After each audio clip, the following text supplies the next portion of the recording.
later, Sean. All right, we're going. Welcome, Just waiting for the welcome episode to the to show. end. Welcome to the after show. I'm gonna turn all this off. And turn that off. Earwax. Okay, yeah, we're live. We didn't redirect this time, so hopefully people find us. But I'm gonna drink this beer. It's the only beer I have left in my house because I'm still Why did you editing not this redirect? project. Huh? Why'd you not redirect? Why'd you not redirect?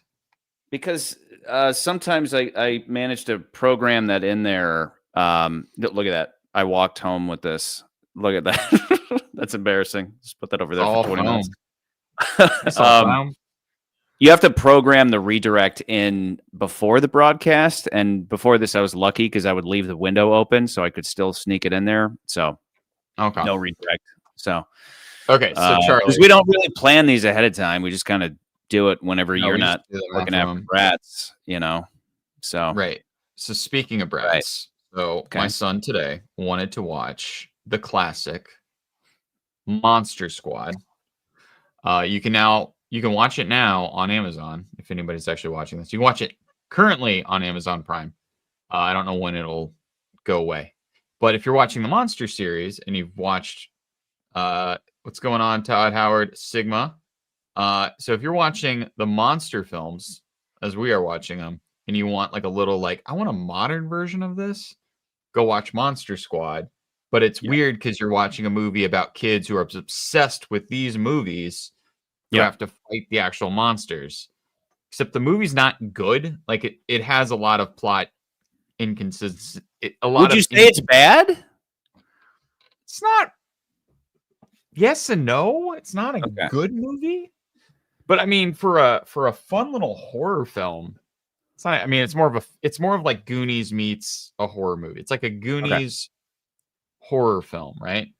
Real quick, Mr. Sigma, let us know if my settings are normal, but McCurdy's saying I'm screaming in his ear. You're not. You're sounding good audio. Now I do. Okay, better now.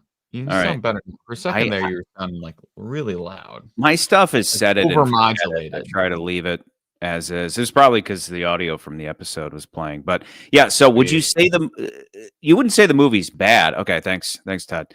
You wouldn't say it's a bad movie, right? Or would you?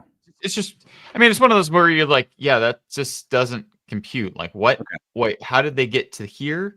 Why is this all of a sudden here? How do they know about this? Sometimes you just don't think about it. Sometimes you just got to feel it. Sometimes you just got to feel it. Don't think too hard about it. It's a fun movie. Yeah. Like if you're watching, and again, like I said, if you're watching all the monster films, like we've been watching them, and then you're like, I just want something, just a little something extra. Like watch Monster Squad because again, we were talking about Dracula, Wolfman, Frankenstein. Yeah. The Mummy comes back, and then they also put the creature in there because the creature was never with the rest of the monster films. They put all those monsters in the movie. We were talking about avoiding doing that because it'd be too tempting to constantly be referring to it in these discussions. And like when we record these episodes, we would sit down for just an hour. Like it was just like go 1 hour. Sometimes we spill over, but it was like this 1 hour. And that's it. On what movie it was. Yeah. So to get through some of the movies we only watched, we were like, I don't want to talk about this movie anymore. Yeah. But still, I'd watch it like 3-4 times, and I'd be like, I want to die watching this over and over. I don't want to watch it again. Son of Dracula, we were just like, I'm good. Monster Squad. In Monster Squad, there's also a Son of Dracula reference because there's a scene where the kid is like trying to write down a la carte, and then it's like looking at it. And it's a scene where I'm like, I have to go back and watch the movie. I'm like, why is he doing this? Like, what did he look at? Because I feel like I missed that part. And then it's just a very weirdly convenient movie. Like, for instance, one of the plot points in the movie, the beginning of the movie starts off 100 years prior, and it's Van Helsing, and he's stopping Dracula with the opening crawl of the movie. Is like Van Helsing stops Dracula with a bunch of freedom fighters, right? And so they're going to open this portal up to McCurdy, suck all the monsters in. I'm sorry, but I just pulled up a different window I had running, and it was like it still had the redirect option. we had 30 people hanging out with us. I get to make some mistakes sometimes. You bastard. So, yeah, no auto direct this time. Anyway, so what I was saying is the movie starts off with this stuff. Yeah, and it takes place in the 1800s, and we're in Transylvania or whatever. And then later in the movie, like once we get past the opening credits, right? Then later in the movie, you have this kid that's basically like it's like the Goonies, basically. You got the Goonie nerdy kids that are into monsters. Yeah. And the main kid is who's he's kind of like the Sean Astin, right? Somehow his mom goes to a garage sale and gets this book that Van Helsing wrote and then hands it to him. And he's like, yeah, it's that guy who fights Godzilla. And he's like, no, Dracula, Mom. And it's like, where did she get this book? How did she know it was Van Helsing? Why did, it's very that where it's just like, just so happens that. But is it like a just get into it type of movie, or is it that problematic? There's a lot of it. It's all throughout the movie, though. It's all these really weird, convenient things that just happen. Like, why does the mummy show up? He just became alive at a museum that was nearby and then shows up to hang out with Dracula, and Dracula summons him, I guess. Like, it's never really explained. You're like, okay, whatever. And then all of a sudden, at one point, he's like, yeah, I think there's monsters and we got to fight the monsters. And they're like, okay. And all the other kids like, why? It's like, I think there's monsters, guys. It's like, why do you think that? Because my dad got this guy who said he was a werewolf, and then he died, and then the body went missing and someone's dead. So there's monsters. And like, they have no idea that Dracula's there. They have no idea. Like, it's just a lot of that. And as I'm watching the movie, I'm like, yeah, this movie doesn't make sense, but I still enjoy it because you get to see some like modern versions of all these characters. And it's not a Universal movie, so they couldn't. They had there was Frankenstein's in it, Frankie's in it, right? But they couldn't do the bolts on the neck, like they couldn't do these bolts, right? So they had to move the bolts up to the top of his head in that movie because of that. Because it's a Warner Brothers movie, it wasn't a Universal movie. So I was like, that's weird. Yeah.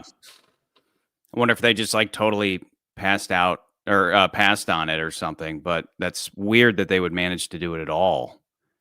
Yeah, Todd says, all I remember from Monster Squad is that there was an old guy that from a concentration camp, and Dracula calls a little girl a bitch. What was the last live we did? What was that?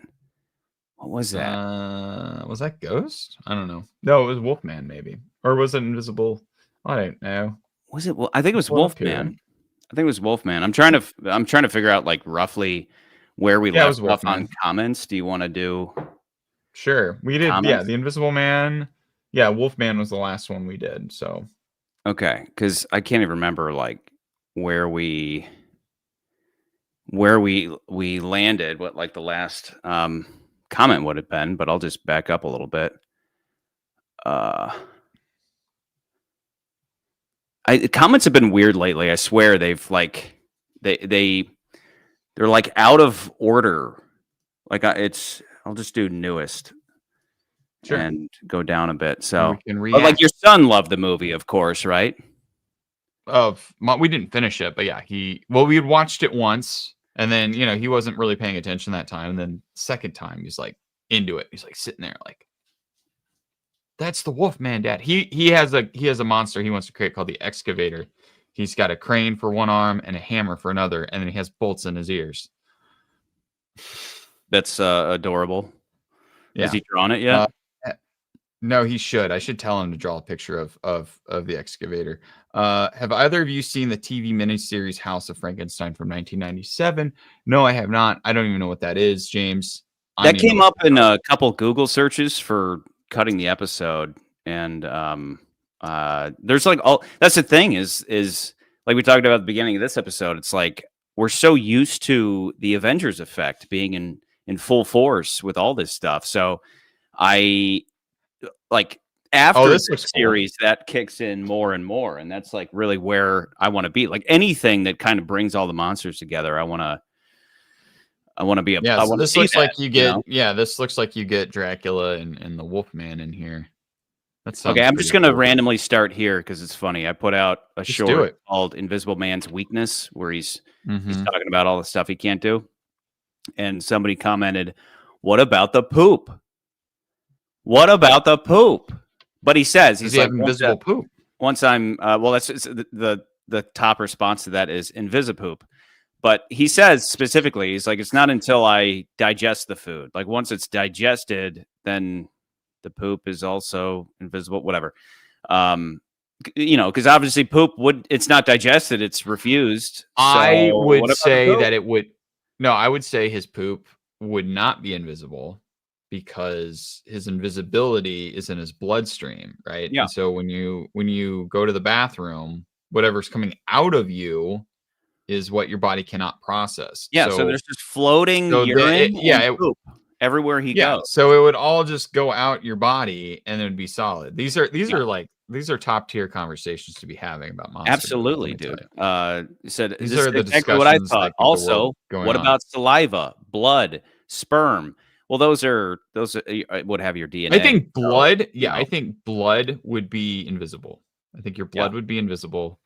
I think sperm also would be invisible because it's got your DNA in it.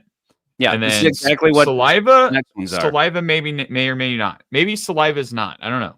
Saliva definitely has DNA. No, but saliva would be because you would be making it in your body. So saliva I think would be also invisible. Yeah, I think you can assume anything made by the body or processed by it would also be invisible. So even poop and pee. But we're talking about something that isn't even remotely scientifically possible. Even making something organic that is transparent or translucent would still be visible to some degree, like a jellyfish or similar sea creatures.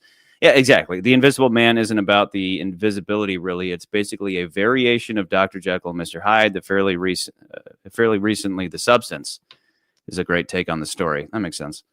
So there's an Invisible Man TV series. Now, here's the thing. I remember the Invisible Man show that was on USA Network. And that was more of like a superhero show where it was a guy who was like a government agent, and he got this ability to become invisible. And my dad, I think, ran across it one time and just started watching it. But I remember that. And it was from 2000. But I don't remember one from 1995. What would you say? 1990? Shit. That's from 2000. No.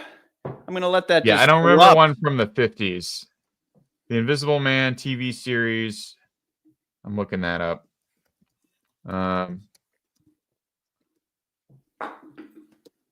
have beer all over my 50s. Friggin' desk. The drugs that I've taken seem to light up my brain. I love that line. I think you need to play that music every time we do one of these live streams. I agree. Okay, so we got any more comments? We do. This is that Boosteroid one. So maybe I hope I didn't repeat any of these. Okay, I'm seeing the 1958. 58 Von Doom. I'm seeing the 58 version. I didn't know there was a TV series. This is a comment on the Dracula episode. The philosophical tirade is so funny. These were more or less Lugosi's ideas about marriage. Interesting. Born in 1882 in Hungary. Besides this, he was a great guy, sexy as hell. That's Belina. Thanks, Belina. Belina. It is always like that with you say Cytomac. I think it's Syed Mac, but I think Cytomac it flows better. I prefer Cytomac. I think if I am wrong, here's the thing. I watched the featurette and they say Cytomac. Really? On the Wolfman. I could be wrong. I could go back and watch it, but I'm pretty sure when I watched, because when I did all these movies, especially the main ones, I would go back and watch on all the featurettes on the main films, on the flagship. Keep talking. Movies. I need to grab paper towel. Go ahead.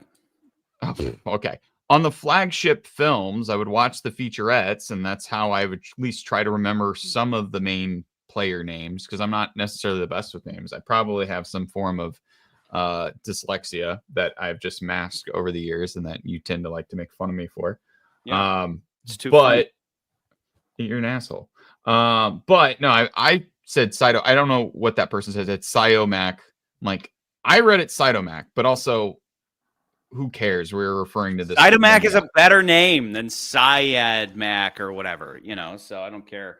She also said it is always like that with his scripts called Immortal Prose. I don't know if that's like a thing or if he came up with that. It says his scripts look like a first draft. Well, there you go. Write another draft, a-hole. That was a comment on the Wolfman, of course. Werewolf of London. My favorite werewolf film and makeup. Lon Jr. was better as a werewolf. Hull was very theatrical. Warner Orland was superb. Wonderfully eerie and atmospheric. Freund's right? The Mummy was masterful too. So, yeah, it's just like, you can say you like The Mummy and, oh, the camera moves. Oh, isn't that great? The camera moves. It's like, yeah, what's your story about? It's about it all becomes down to this.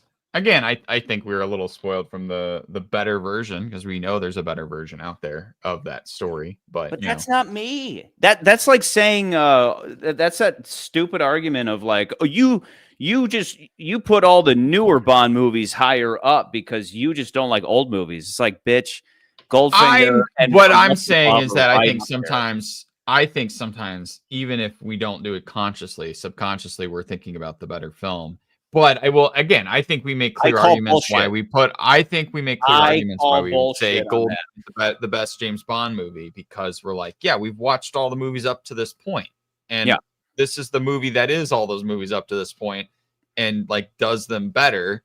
But then when people complain, they're like, well, Casino Royale's the best. I'm like, yeah, but Casino Royale doesn't feel like when you go from watching Dr. No and From Russia and Goldfinger. And then you go to watch Casino. They're very different styles of movie. And then you watch GoldenEye and you watch those first three movies. You're like, yeah, these feel more at home with each other. Like there's something about it I like. Yeah. It doesn't matter the age. Now, we'll say that the whole thing about execution gets better over time, but that's because they get to do bigger and better things. You could easily, and we've proved it time and again, that an old movie can easily trump a new movie. So those arguments never make sense to me.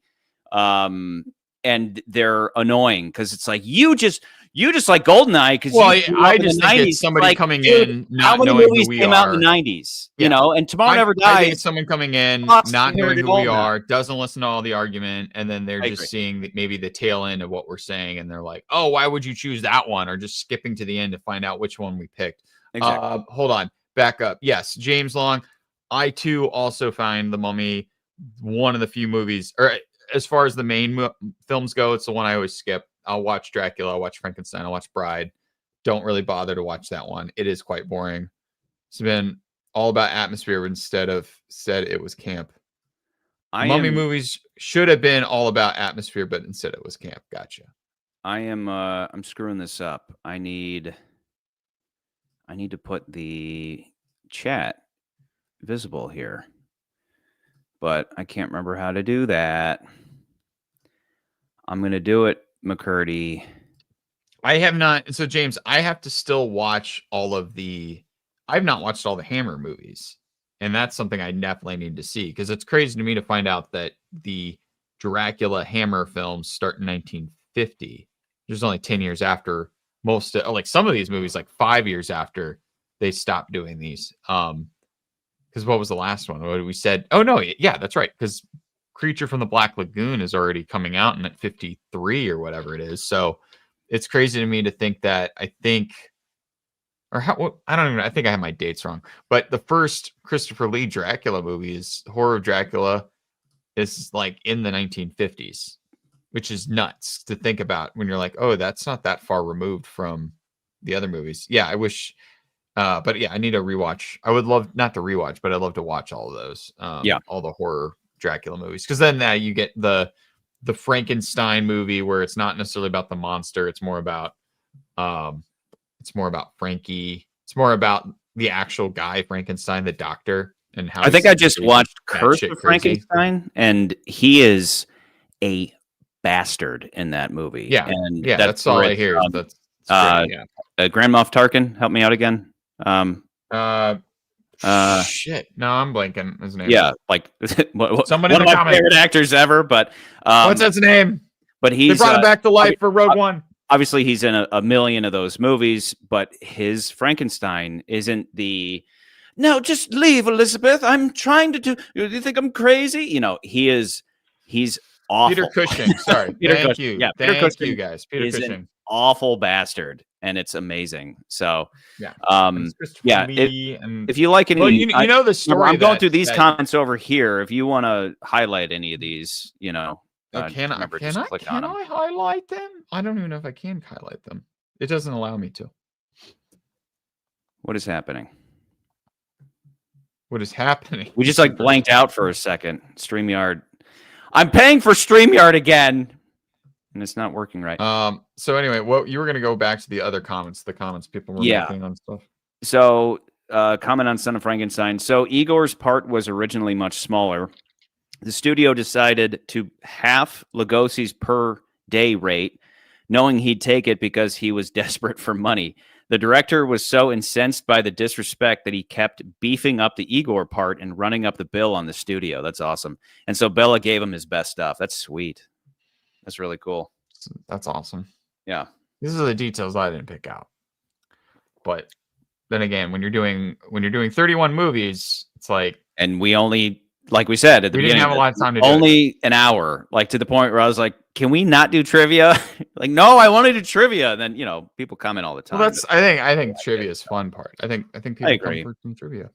I mean, you gotta have a little bit, but right. But then it's like you listen to the trivia and then there's always some fun little quirk or bit. Like you get the paper mache thing with the rocks. I don't remember what movie that was. I'm like, but I have all my notes. I go back. I'm like, oh yeah, there's all my notes for all the movies and all the trivia for every movie and all that stuff. It's fun. Yeah. But I mean, the basic one was coming to getting to, oh, these people were in this one and this one was also in this one. And it's just fun seeing where you're like, wait a minute, this actor's been in a bunch of these films. And it's like, oh yeah, they just kept bringing the same couple people back for especially the Frankenstein movies. They get the better treatment than in all of these overall. Because I think everyone just loves Frankenstein.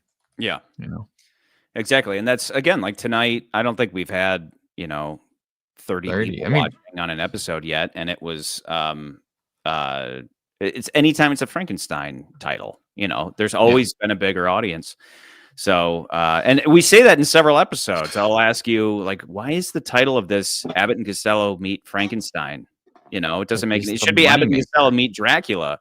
Because people like Frankenstein, and then you say in another episode, you're like, or no, that same episode, you're like, even the little kids prefer Frankenstein, which, spoiler alert, will meet son of McCurdy, and the first toy he grabs is the monster, So what I'm saying though is if you like any comments or if you want to highlight any comments from, I try to highlight it. It doesn't allow me to do it on here. You can't do it. No, I has to do it. Nick Van Balsack gave us $5 though. Yeah, that was from a while ago. That was a while ago. Anytime a super chat pops up from Dick Van Balsack, it just kills me. It just kills me. But yeah, I can't click. I try to click on these and they don't do nothing. Okay, it's probably a good thing we didn't bring 30 people in here because this is everything's slower. Plus, I have this grape diorama behind my beer. Okay, so Von Doom does say that Tubi you can pull up the Hammer films. So I'm gonna see that. I'm gonna look that up. The problem is, I think we talked about this last time.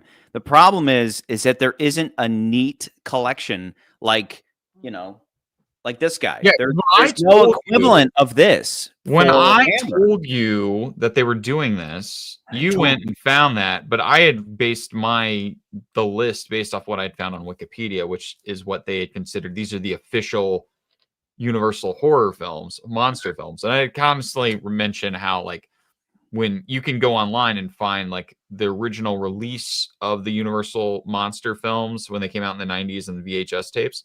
And there's a huge, there's the original artwork that they had.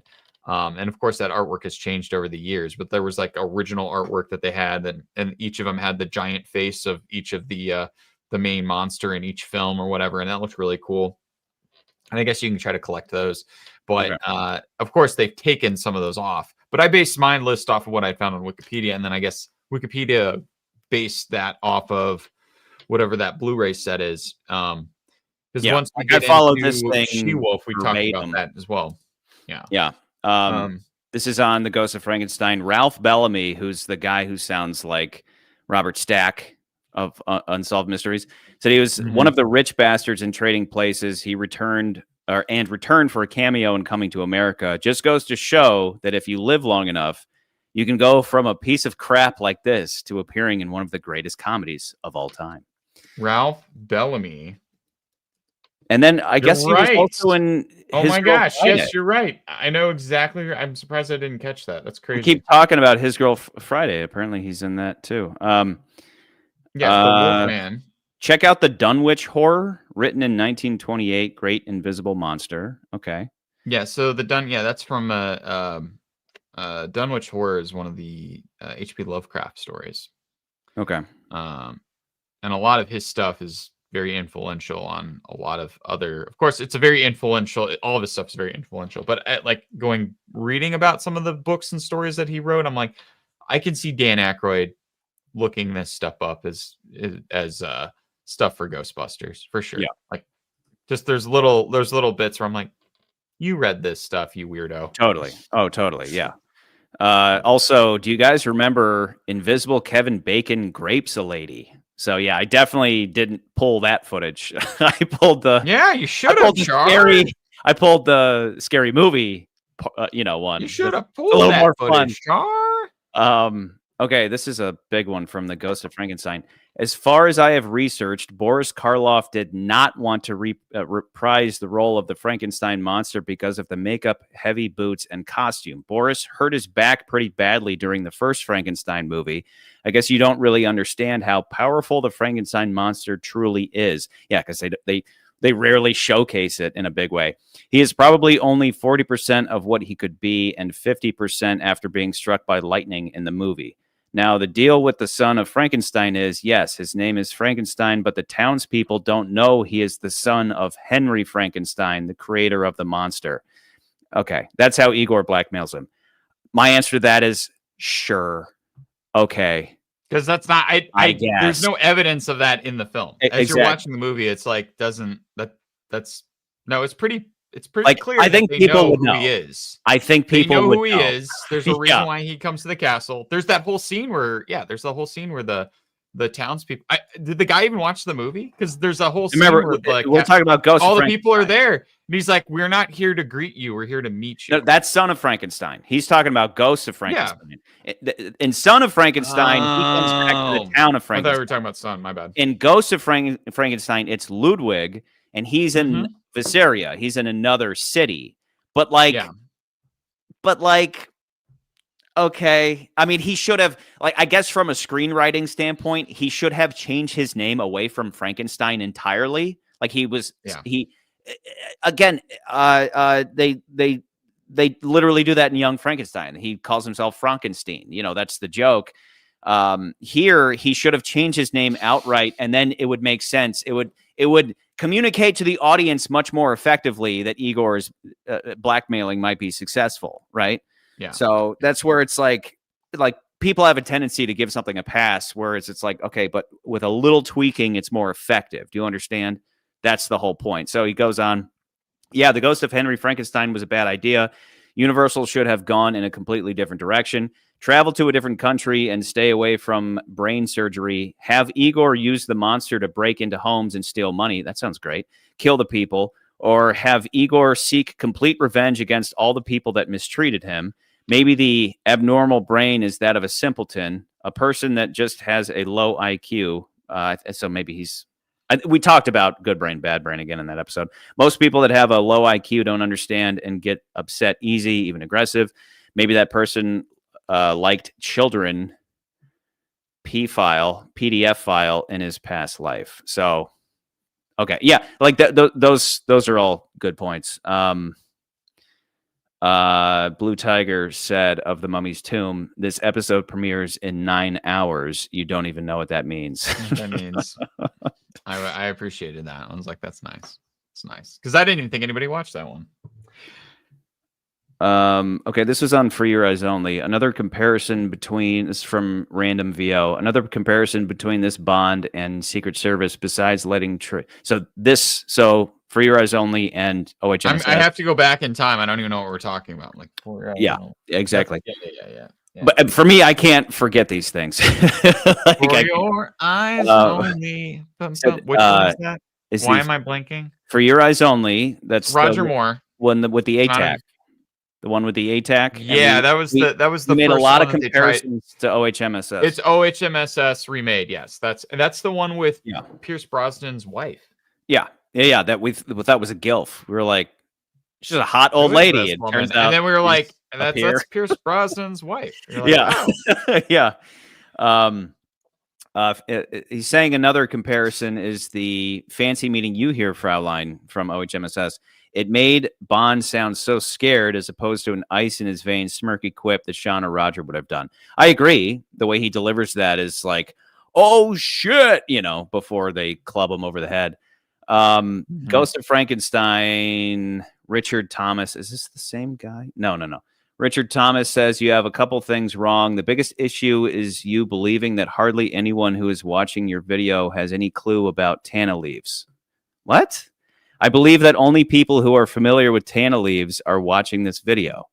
And the young lady with the long braids who meets Igor while the two baddies come into town, she is the barmaid who is killed by the Wolfman in the sequel to this movie, Frankenstein Meets the Wolfman.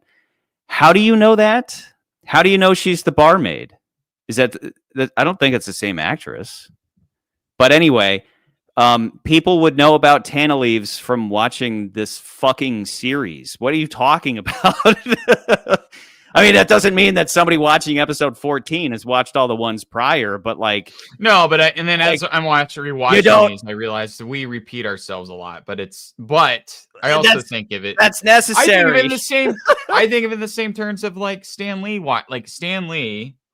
comic artist. We talk about the MCU, Marvel Comics, right? Stan Lee would often say that like he would write his books in a way that it was like, if this was the first comic book that you ever read, I'm going to try to keep you up to speed so you don't have to be like, wait, who's this character? What's going on? Yeah. So a lot of times we'll talk about stuff, but sometimes we'll repeat some of the things we've already said in the past, almost like it's the first time we've said it, because we want to, at least so people are like a little aware of what we're joking about or talking about. Well, and other times it's like, okay, you guys have been watching these videos, we're going to talk about Tana leaves. Yeah, and we invite you to also go back we forget what watch. We said.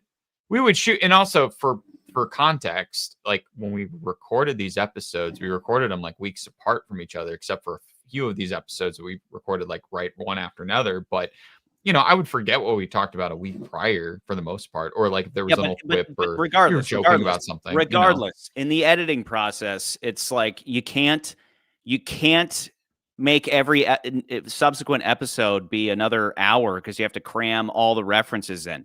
It's just like you have full and free access to all the episodes. If you're jumping in and complaining about not getting a callback, it's like that's a you problem. Like it'd be boring for anybody who watches this regularly to have to constantly be brought up to speed. Like I've gotten comments like that before about, I can't remember the topic, but I was like, somebody commented like, you didn't mention this, and I sent like a full video, and they're like, why isn't this in the full episode? I'm like, because it's in that previous episode. Like you can't bog people down with reminders just for the newbies. It's just like, it'd be ridiculous. So comment on Son of Frankenstein.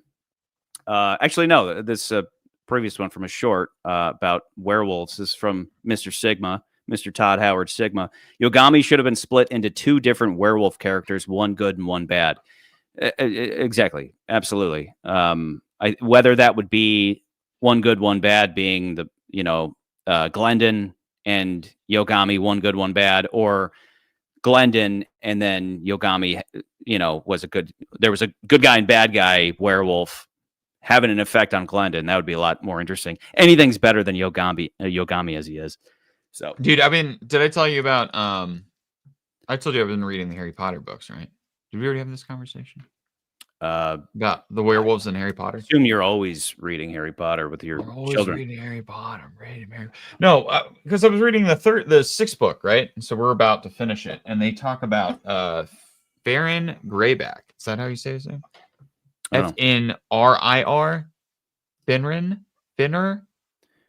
Something like that, yeah. Tell me, something like that. So they talk about that character in there, and I can't help but think that obviously, like, J.K. Rowling's watching all this Wolfman stuff, and I'm wondering if there's some connection there, but it's all werewolf related. But that they have basically the evil werewolf, and this evil werewolf goes out and is like obsessed with like creating more werewolves, and specifically is after kids, and it's like, calm down, dude. But I do think about that in relation to the Werewolf in London, where it's like you have the guy who basically bit the other guy, kind of thing going on there. Yeah, he roped him in, and then like he should have just been a bad guy, but instead, I mean, as we laid out in that episode, it was like he didn't. I don't even remember. I don't even remember the movie. I mean, I know you edit these episodes, but I don't like some of these movies go in and I'm like.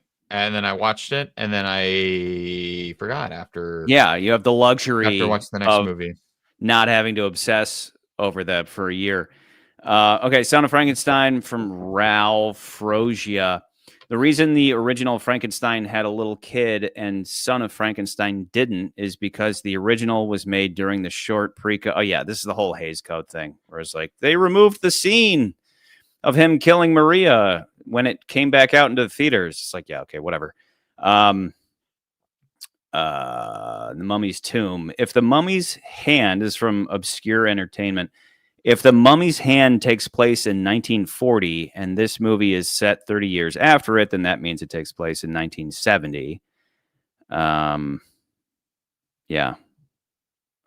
I think we talk about that later on. I love weird things like that where it's like they didn't have the foresight to be like, yeah, we're gonna make multiple of these movies, and then it does.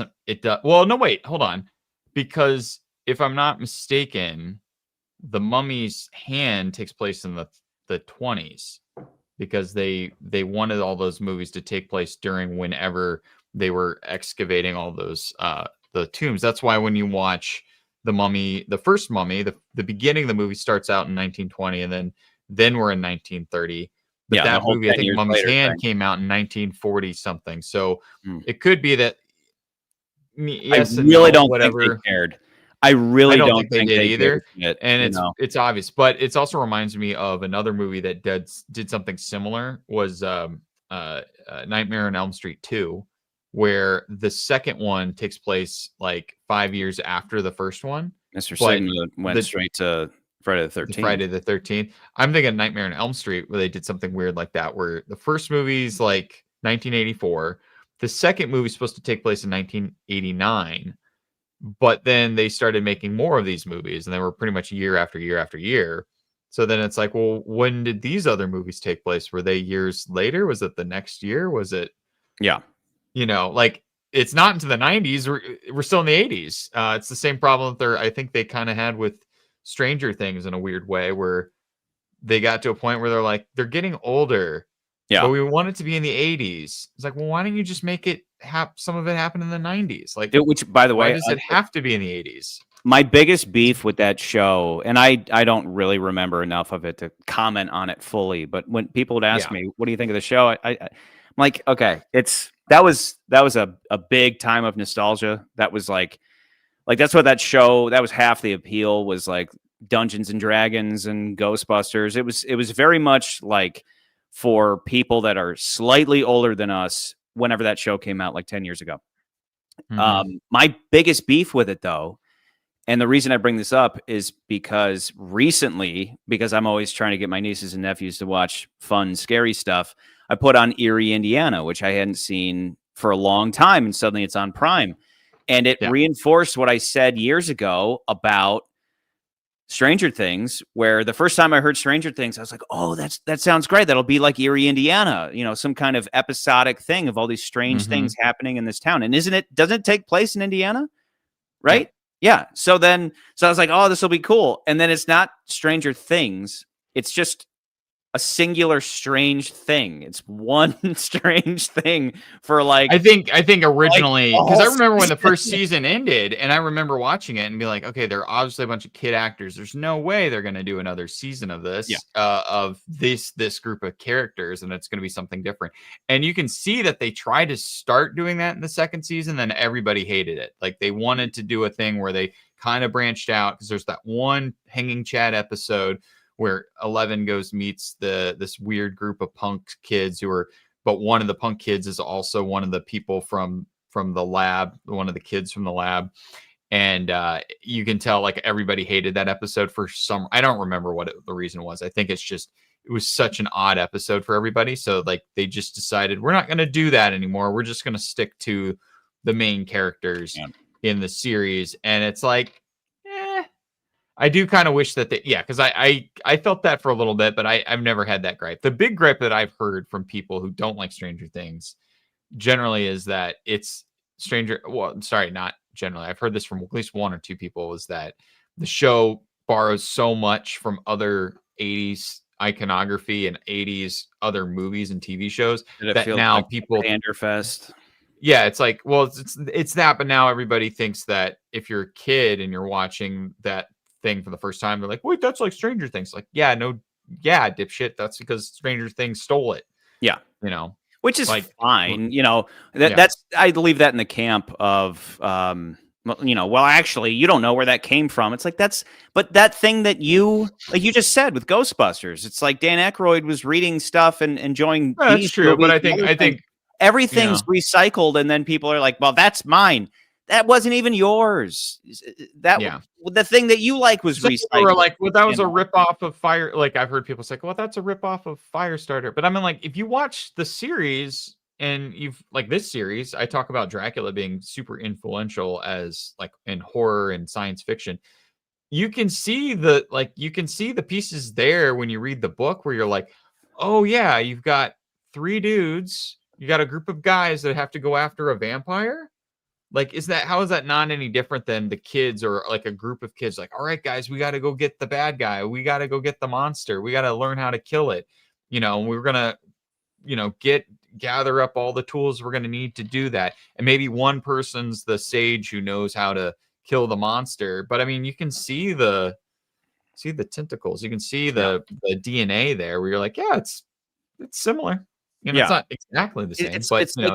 It's like when somebody hears a song, the full song that was sampled in, a rap song or something.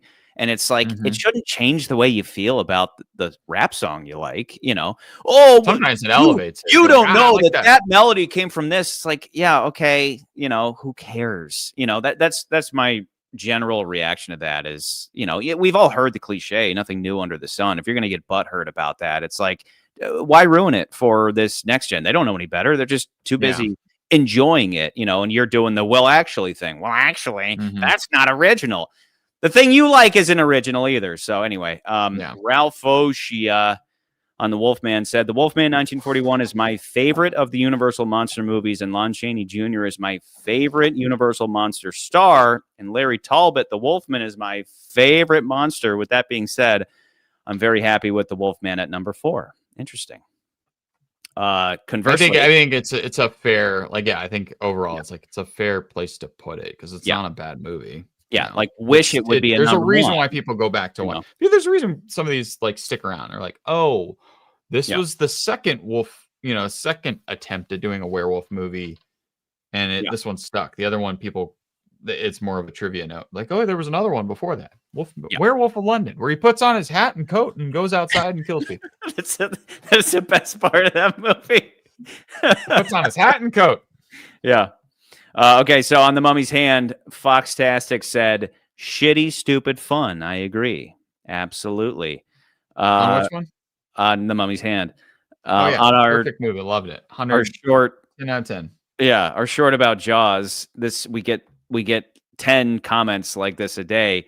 Where are her braces? Where are Dolly's braces? Okay, on Frankenstein Meets the Wolfman, Daniel Haynes says, sigh. Okay, kids, You might appreciate this. Dwight Fry died so young because he literally worked himself to death. While appearing in movies during the day, he worked night shifts in war factories for the war effort of the era. Fact check me on this, but it was reported that Fry suffered a heart attack on a public bus en route to one of his night shifts at a factory. That's wild. That makes me love Mr. Fry. I like him more now. I like him more. We implied that it was because he was doing a lot of Dana leaves, but we said we're like, we don't know what we're talking about. We're just assuming that because he's like slightly effeminate, we were imagining him having a relationship with James Whale. Our whole because our whole there's a great. Did I ever mention the Fade Out to you? The comic, the Fade Out. No, what's that? There's a comic book writer, Ed Brubaker. Is that his name? I don't believe that's his name. Maybe that is his. Maybe I'm obviously screwing his name. Anyway, he writes a lot of crime comic books, and one of the books that I found, I gravitated towards. I just found it at a store, and then I ended up buying the whole series because I was like, oh, I like this. This is cool. And it's basically it's a noir, and it's about a screenwriter who basically gets wrapped up in a murder that he was just like so happened to be in this bungalow, woke up, there's a dead body there, and then he's kind of like implicated in this whole thing. But in the story, it's a lot of that sleazy Hollywood that you and I like to joke about, which isn't it. I mean, in reality, it's not funny, but to us, it's funny because we have our cigar chomping producer who's doing all these really terrible things. And like, it's just funny to me. It's like, yeah, that's where our brain goes, because we just think of every time we're watching these movies, we're thinking those are the people that are making these movies at this point in time, or these like sleazy Hollywood producers that are like, all right, yeah, the casting couch type of thing. I never forget though that people sign off on it willingly. It's called selling your soul. So yeah, should we make fun of it? No, we shouldn't. But fuck that, because nothing's sacred.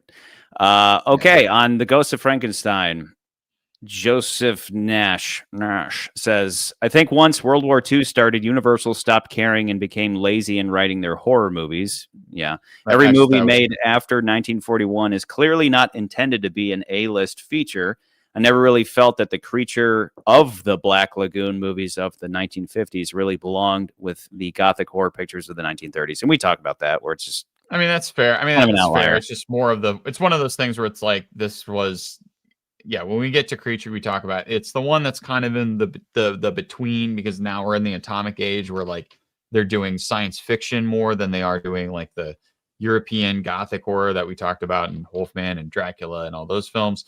And so but at some point, someone at Universal in the 90s was like, yeah, let's put the Creature from the Black Lagoon. In fact, like my friend Dan, who I got all these, where I got all my cool pops from, like he has a pop store and all that. He has one of these. He told me that one of them is like, there's an alien character. And I'm like, that's not a Universal monster. And he's like, yeah, it is. Here, look. And he shows me the pop figure, and it has the official Universal monster logo on it. Yeah. And you can kind of see that's like, well, yeah, but it's like, that's not when you see that logo, you're really thinking of these guys. You're thinking of this. You're thinking of Frankenstein, Wolfman. We're not really thinking of aliens and creatures per se. But then again, it's like Monster Squad, the movie I was talking about earlier, like they put the creature in that movie. So when we talked about how the irony, somebody had they were connected.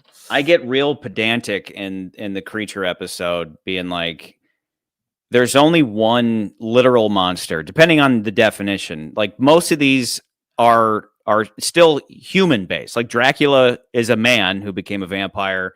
The Wolfman is a man who became a werewolf, and they kind of shapeshift between man and animal. And the creature is like the only legitimate monster from that definition. And then the other definition is, a monstrous man. Like you're McCurdy, you're a real like the Invisible Man is like the farthest from being a monster. Other than it's only in this movie. Really, they all count.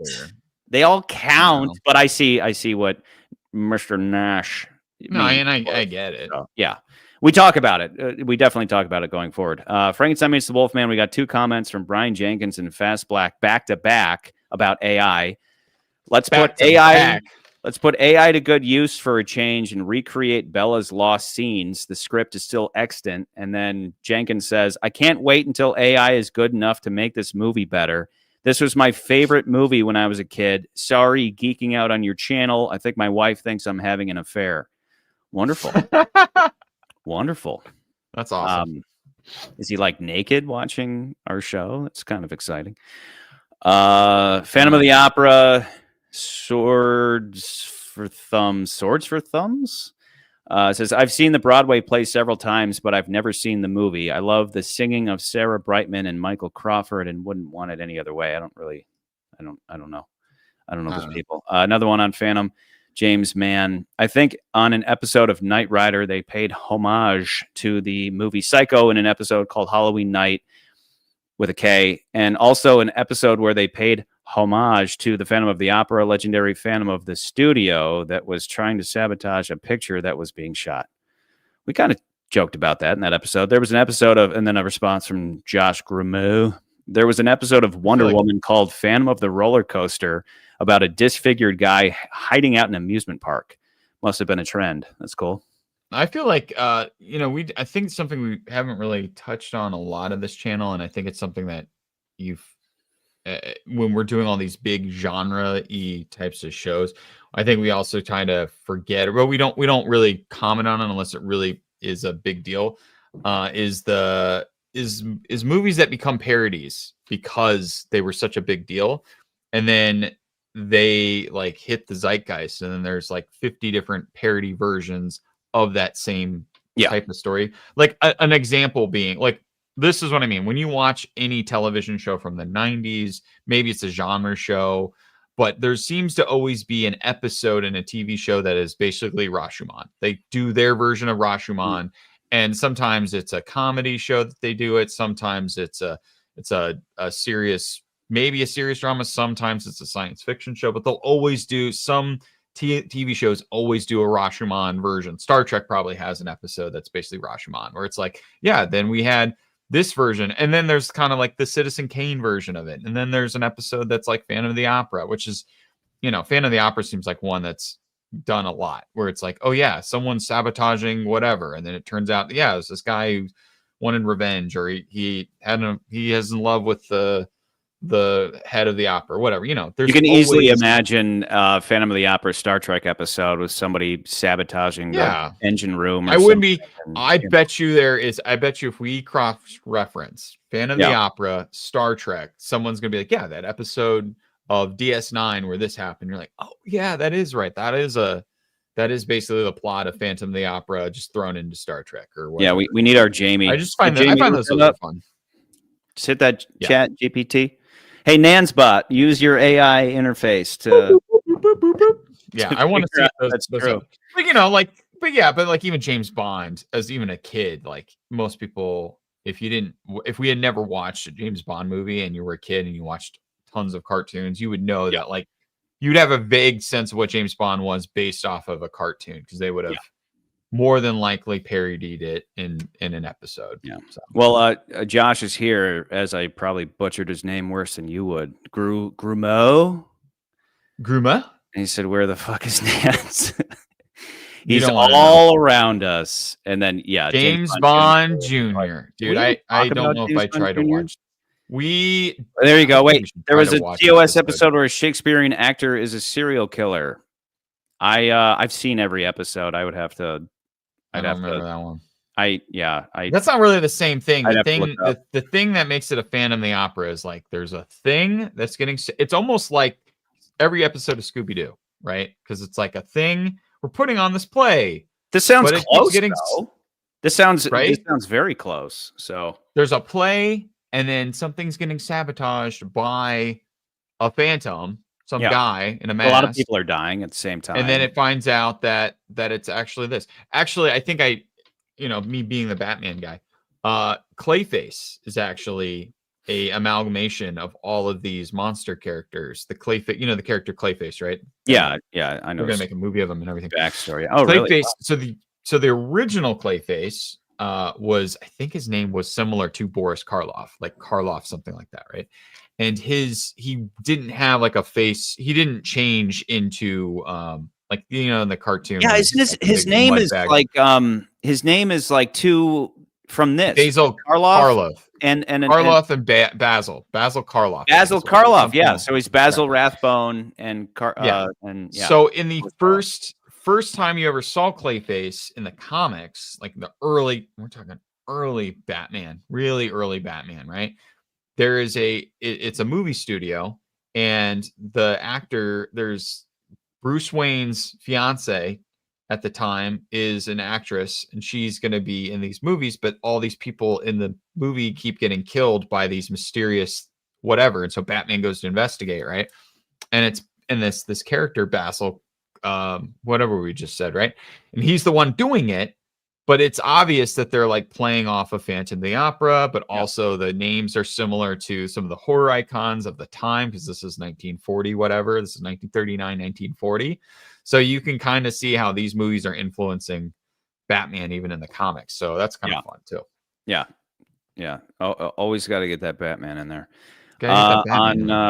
Frankenstein, the Heater 90 says, well, I get that the criminal brain thing is unnecessary in terms of an explanation of why the monster kills and things go bad. This is in reference to how I'm always complaining about like why you always complain about it. I never complain about it. I'm just like, whatever. That's fine. I don't care about it. Like, I understand it's necessary for a melodrama, but it's just like it's like not necessary. It kind of works against the themes of free will. It's a little too deterministic. That's my whole thing in short. But I said, what it's there to do is almost strictly for character/story building up purposes. Totally. It's there to make the audience feel uneasy about what they're going to see later in the film. If it's a regular brain, the audience views it as just another necessary piece to complete the monster. No big deal. If it's a criminal brain, the audience is going, oh shit, that's not going to be good. And as a result, they are further drawn into the film.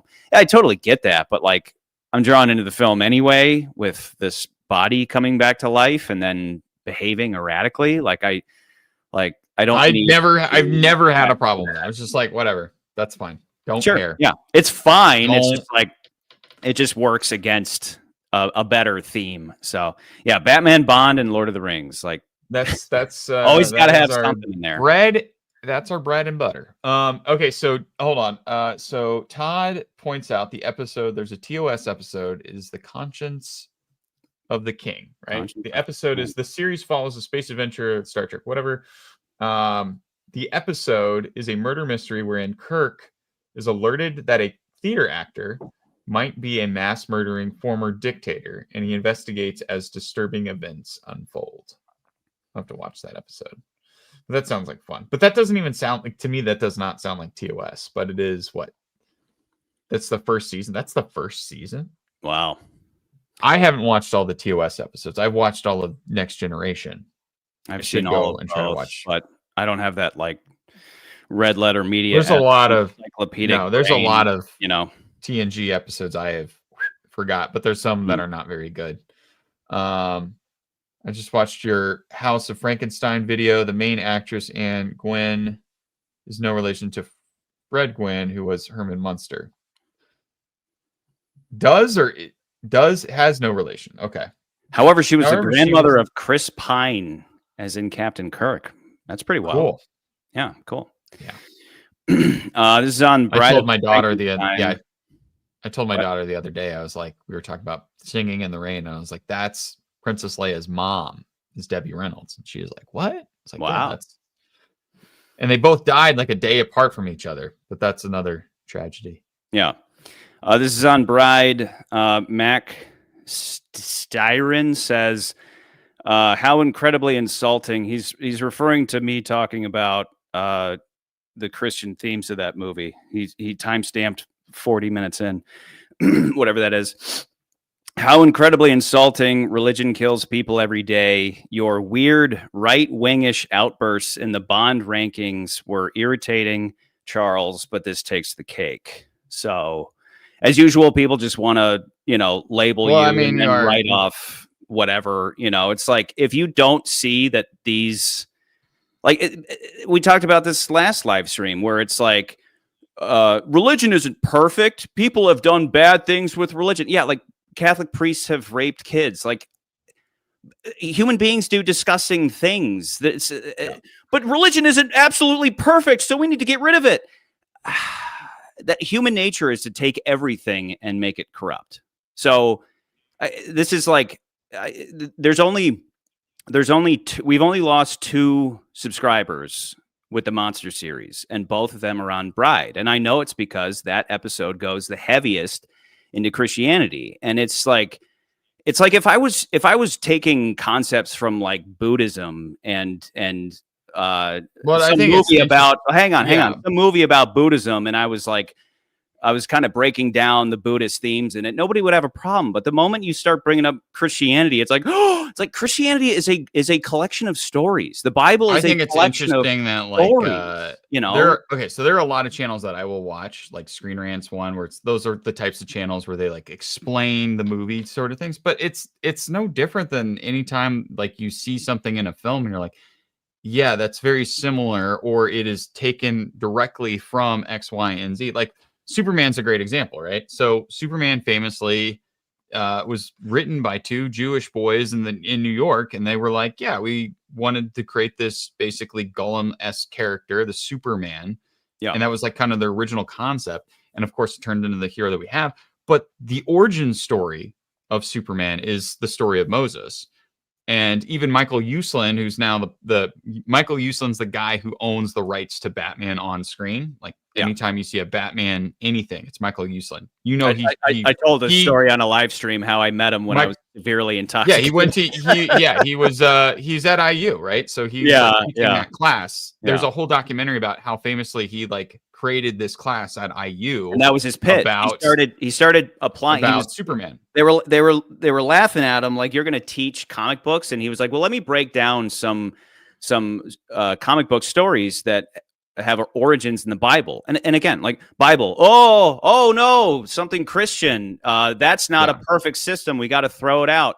I think it's weird that capitalism isn't a perfect system. We got to throw that out too. Anything that's not perfect. These progressive idealists. This is why I wrote the book I wrote, because they think they're open-minded people, and they're not. The moment you say Jesus, and they're like, he wasn't even real. You're like, dude, it's a story. Believe it or not that it happened or didn't happen, but it's a story, and that story can apply to your life for better or worse. And a lot of people take to the internet and they get horrifically bad advice, and then they live their life by that. And a lot of that advice comes from other people who don't have any wisdom.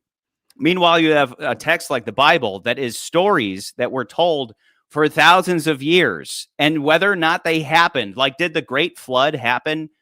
Probably not. But does it matter when you can learn about what happens when you don't prepare for a horrible like COVID happens and nobody has any savings. COVID was a global flood. It was the equivalent of a global flood, something that suddenly just, like a great metaphor for that is a giant flood that took over the whole earth. And a lot of people didn't have any savings. And then they either died or they had to rely on the government. Like, these concepts are eternal.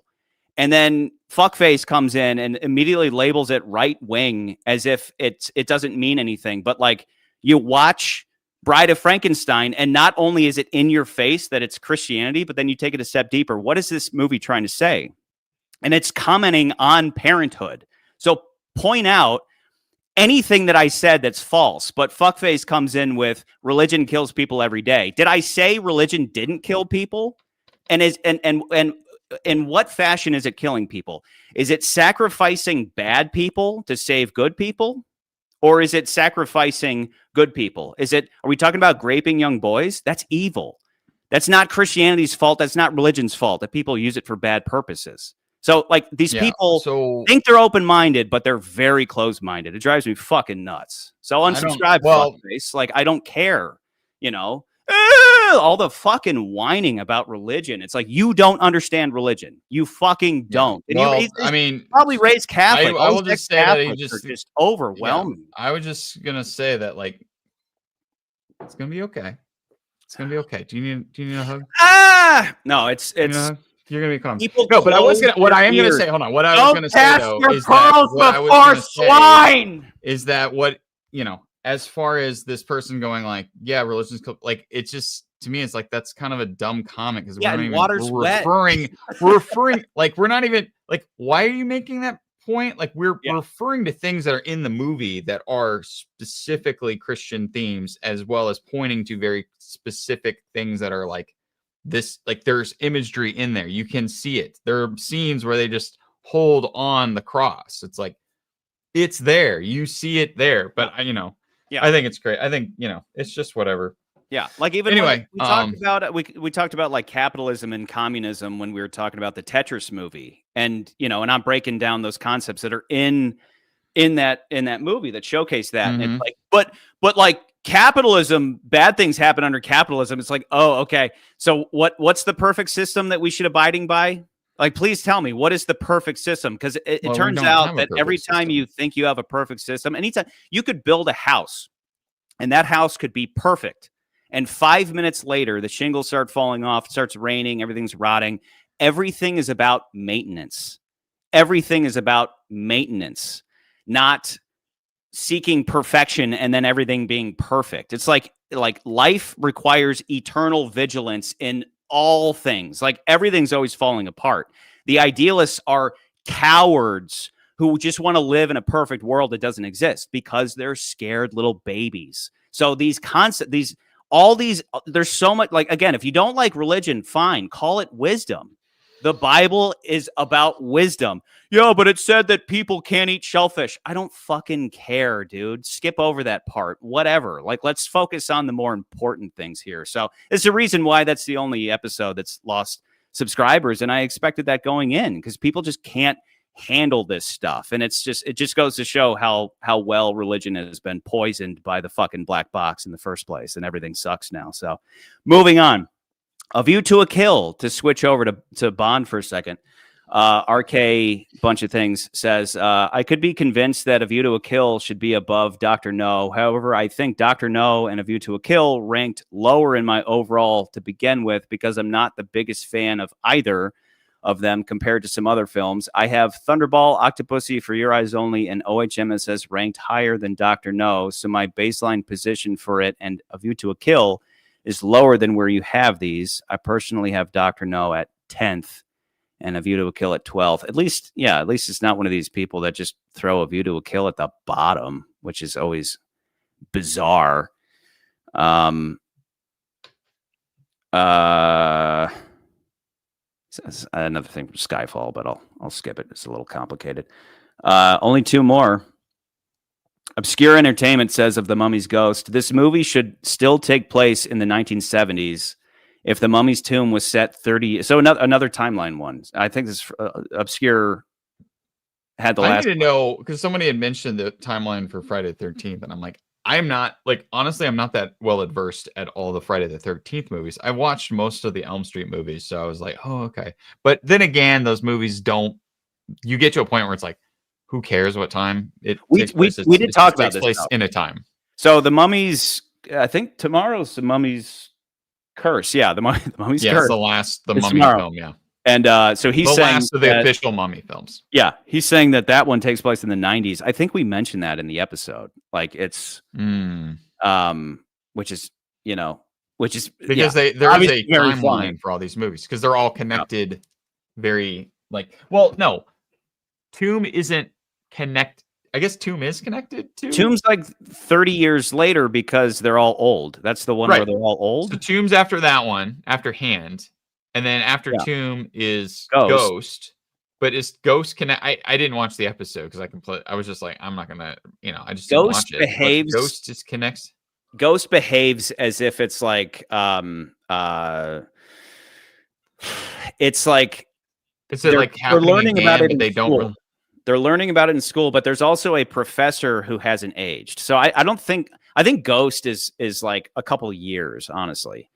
That professor then what's after? Yeah, because after Ghost is Curse, and Curse is obviously a sequel. Curse is a straight sequel to Ghost. Curse is, I think it is 30 years later, like 20 years or something like that, because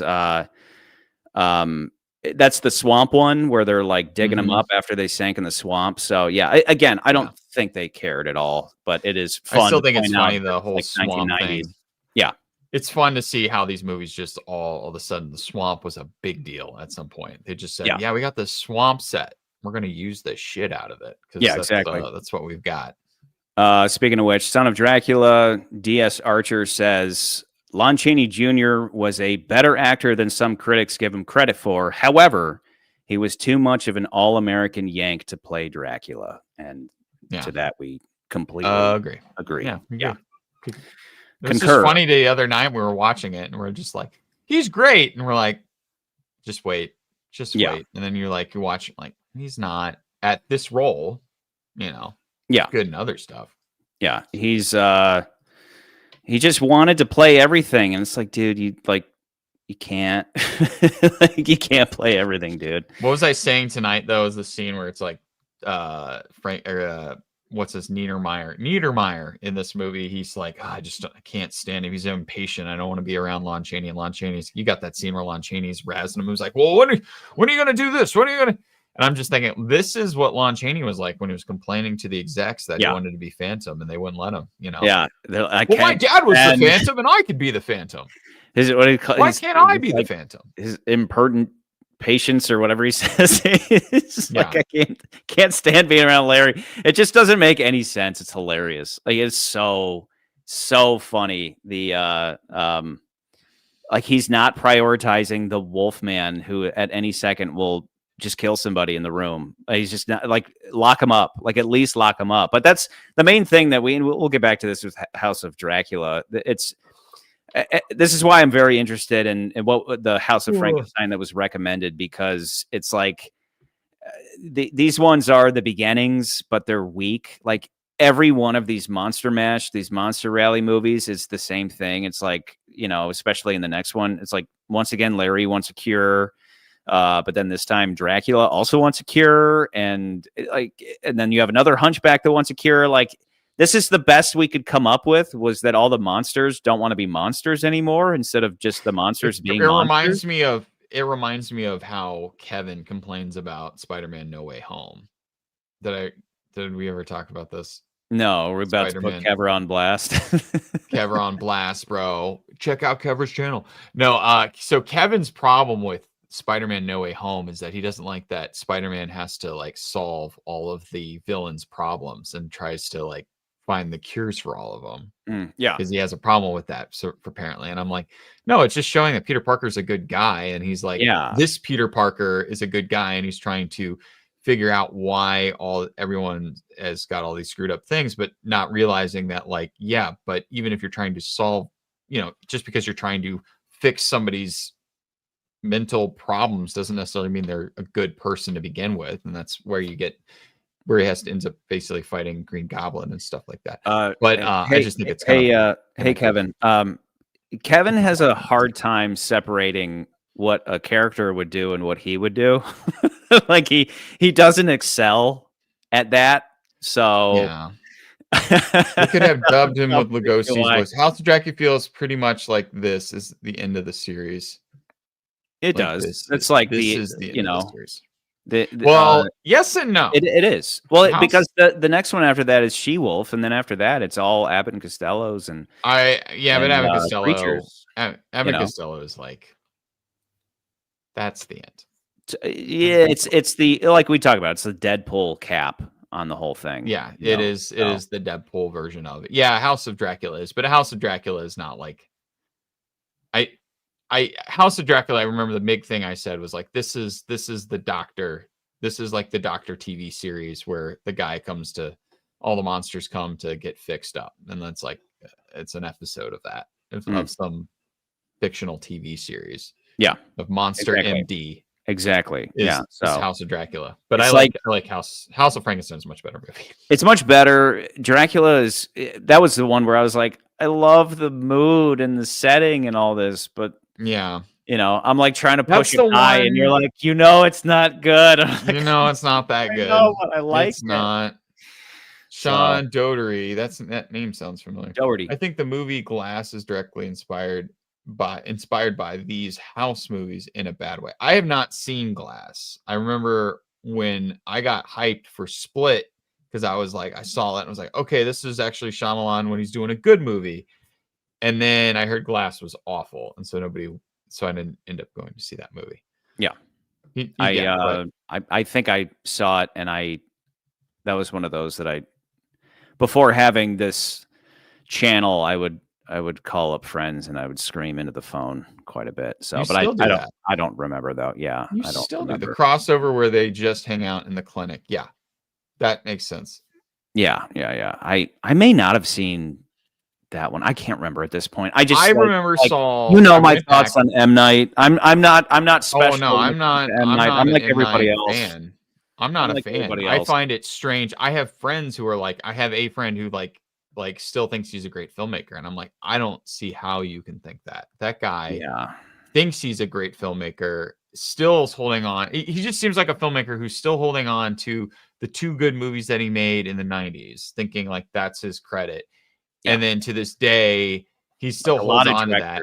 It's their name. So then it's like, so then he's like, yeah, he doesn't want to admit that he makes a lot of bad decisions in his movies that really turn people off. And it shows like the last movie he made. What was the one with the going to Taylor Swift?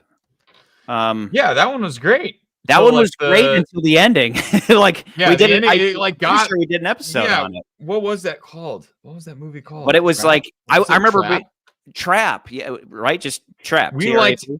Yeah, Sean Hartnett. It's basically at a Taylor Swift concert with his daughter. Yeah. He turns out to be a serial killer. You know that through the whole movie, and he has to try to get out because the cops have figured out that he's going to be at this place.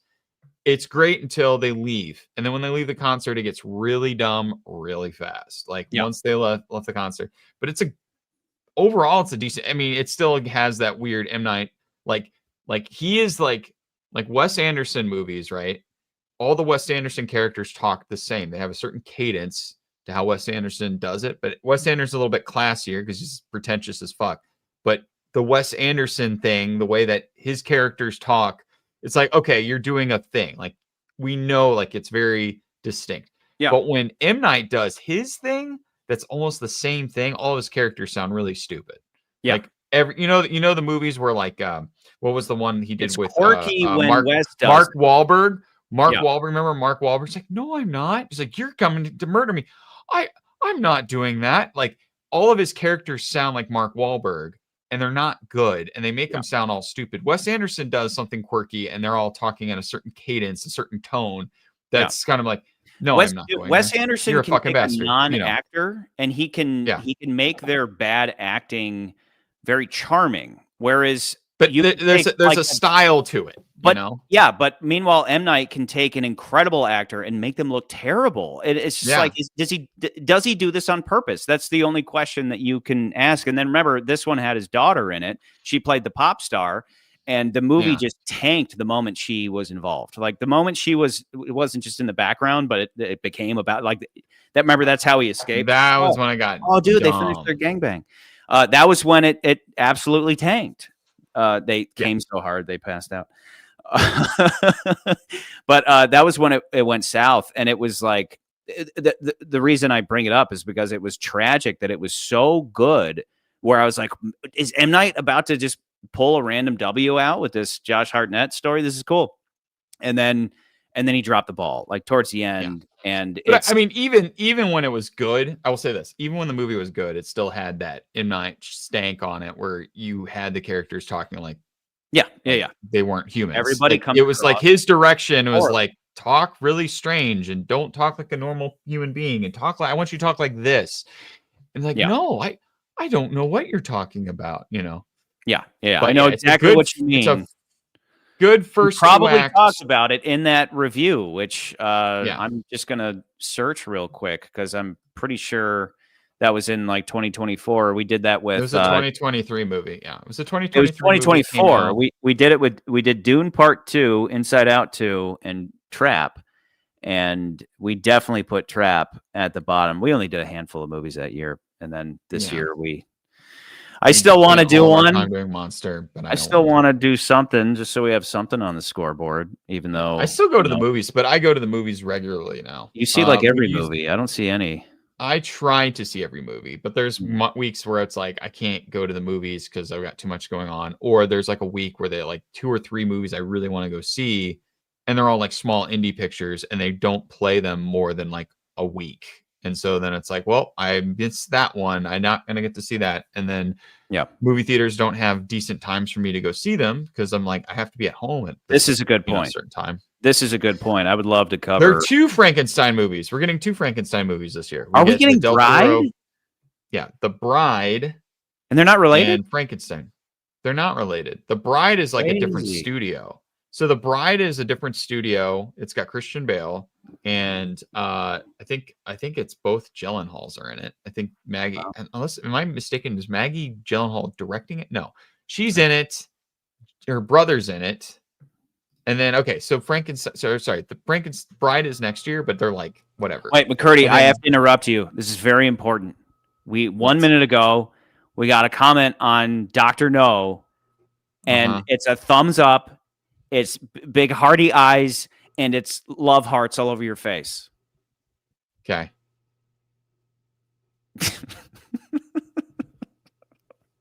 Oh, and the thumbs up is brown. That's an important detail. And the face is Hitchcock. So it's like Hitchcock has dark hands. So anyway, back to you. I hate you. But yeah, no, I don't know if I'm really that excited about the Del Toro Frankenstein, to be honest. I'm not excited about I'm also not I'm not that excited about the Bride movie because the Bride, I think the trailer's trying way too hard where they're like it's like they're criminals and then the trailer's like here comes the fucking bride and it's like I'm like okay, calm down movie. Like do we need to put that in the trailer? That's why I don't watch trailers. Trailers just ruin everything. I just me. That one I don't care that much about. I can't do it. I do wish that they would be able to make the monster movie thing work again, but like they dropped the ball. They shouldn't have started with the Mummy. They should have started with like Dracula and Frankenstein. I agree, but this isn't going to be the Dark Universe or anything. This is just going to be I think these are but I think they're different studios. I think one of them. I think the Bride is Warner Brothers, and then the other one's Netflix. They're not Universal, but it could be a co-production. I'm not sure. Okay. I hope the doctor doesn't try fucking the monster in the Del Toro movie. Because is that in reference to Shape of Water? I never saw Shape of Water, but it's about banging the creature from the Black Lagoon. So basically, well, there's more to it than that. I got spoiled the plot when I was reading a screenwriting book, but I was like, oh, okay, but. That's basically the story is like they have the creature captured. There's a girl there. She falls in love with the creature. Yeah. Who looks exactly like the creature from the Black Lagoon. So yeah, I did see one movie who's like obsessed with them. I saw one movie this year. What movie did you see, Charlie? Because my nephew, because he's a good boy. Well, I did see Dogman. Yeah, I loved Dogman. But he dragged me to the theater against my will to see Jurassic Park. And oh yeah, you told me you hated it. If I put my sunglasses on during the movie, I'm suffering. But I refuse to ever walk out of a movie.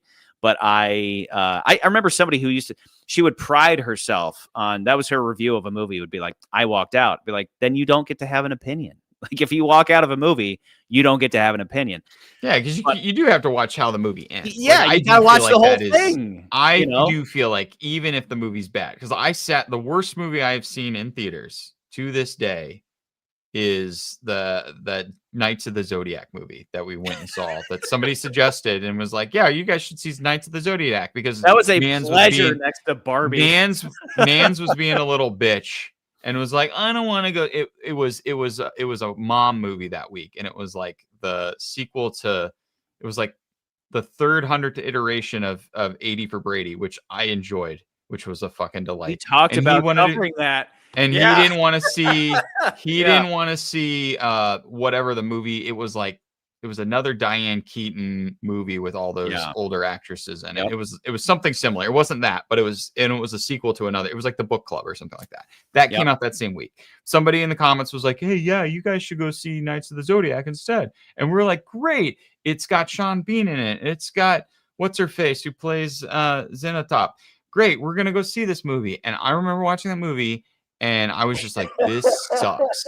Dude, I saw it with Scott. We walked out. Just Scott and I were the only two in the I went by myself. We were howling, laughing, watching it. So dumb. We didn't have to worry because it was just the two of us. So after we hooked up for a while, it was like, oh, this is so bad. Like and we watched other bad movies that year. And I was like, this is just.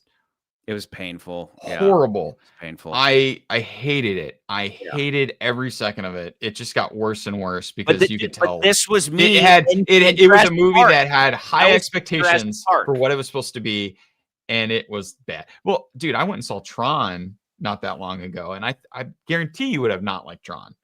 And I was like, Tron was not a good movie. And for some reason, I still don't understand the Rotten Tomato. The only thing I said to my nephew was, I said, I bet it's going to be awful. The only thing that gives me hope is that Scarlett Jo is in it, and she doesn't try to make bad movies. No, she took a major paycheck on this one because it was without giving it a review. Because Marvel's not paying her, so she's like, I got to go to Universal and get some. Yeah. Money. So I walk out and my nephew's going, "Uncle Charlie, what'd you think? What'd you think?" And I go, "Kid, don't ask. Like, you don't want to know." No, I really want to know. No, really. Don't ask me. I told you. No, I want to know. So I said, that was the worst of all the Jurassic Parks. And I'm not just being reactive. That was the worst Jurassic Park movie. And he's like, "Really?" And then his dad walks out and he gave me one look and he saw my face and he goes, "Yeah, I agree."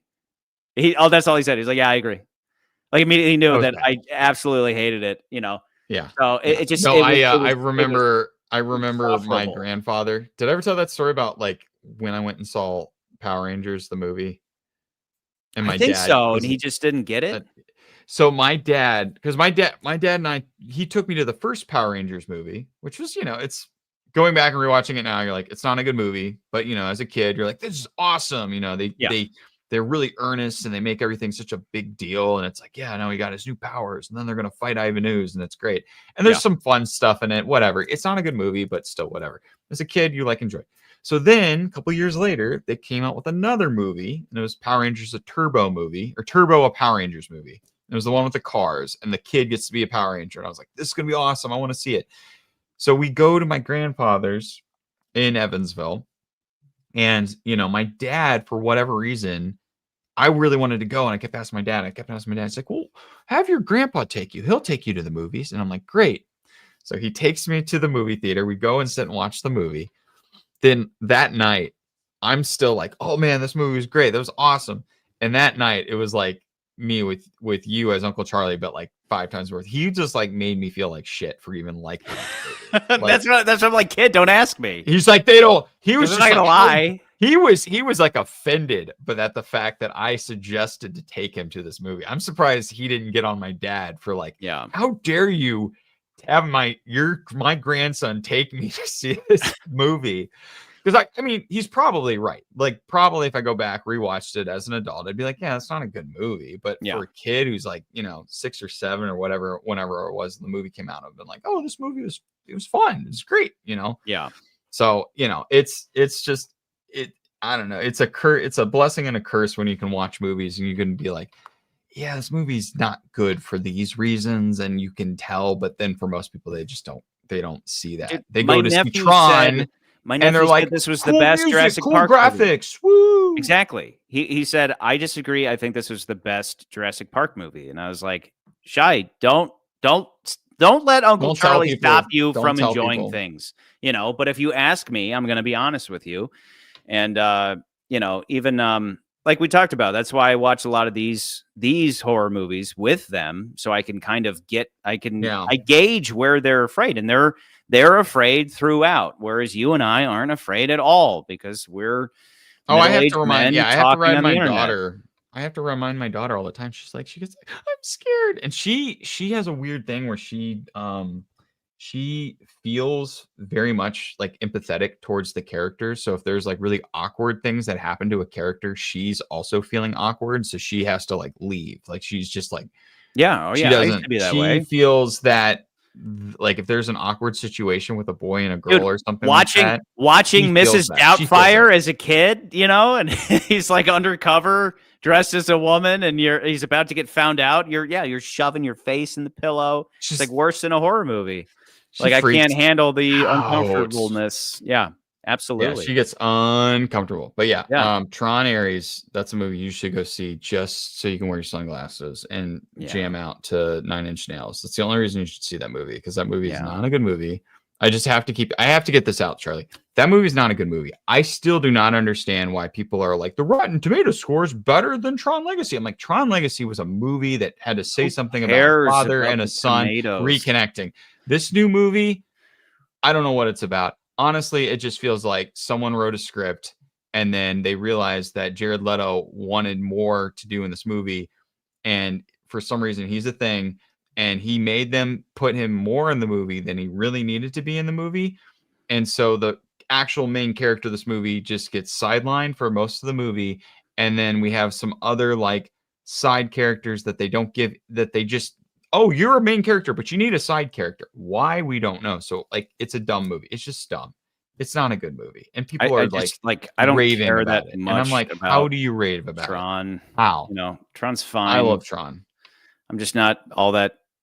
I've seen both previous ones, but I'm just not like, I want to go see another Tron. I have nostalgia for the first one. So it's sure. Like, the very first one, there's like a family nostalgia for me, because they're like relying on you to keep all of Hollywood afloat with your foolish nostalgia. But I had nostalgia for the first one, and I enjoyed the second one. I enjoyed Legacy. Oh my God, it feels just like the first time. No, it doesn't. But for my nephew, I just it is. Hate that we're making sequels to all this crap. Like, I don't like how. I generally just do not like how most of Hollywood's the idea that you could make the what's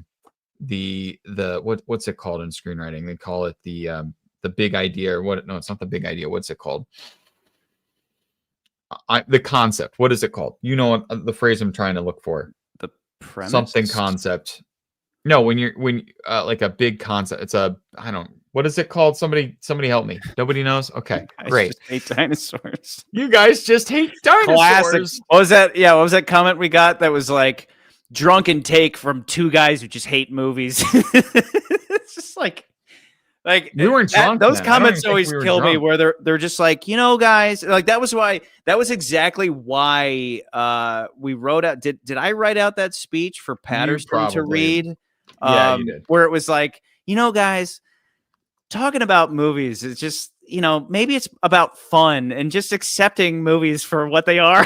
It's like if that's your take, like the adults are speaking, you can leave. No, you just have to accept everything as amazing. It's like, yeah, that's why we have shitty modern art now, because of people like you who can't form opinions on anything. Okay, so everything's wonderful. I figured out what I was going to tell you. One of my problems with today is that nobody goes to make the high concept movie anymore. The idea of because back in the day in the 80s and the 90s, it's risky, yeah. You didn't come up with your ideas through franchises and what worked before and try to make a sequel of it. You were like, oh, what's a crazy concept? And I sometimes see them. They sometimes pop up into the theaters. Like there's a movie coming out, Charlie, called Primate. And it's a horror film. Okay. With a killer monkey. Okay. It's like, what if we had a slasher, but the killer was a chimpanzee? Okay. And you're like, that's not a real movie.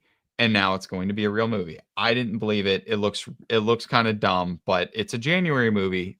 So just bear with me. But like the high concept movie, like why aren't we should be seeing more of them, because we have this whole thing with AI. Unfortunately, they turn into shit movies like Megan 2.0, where I was like, the first one's great.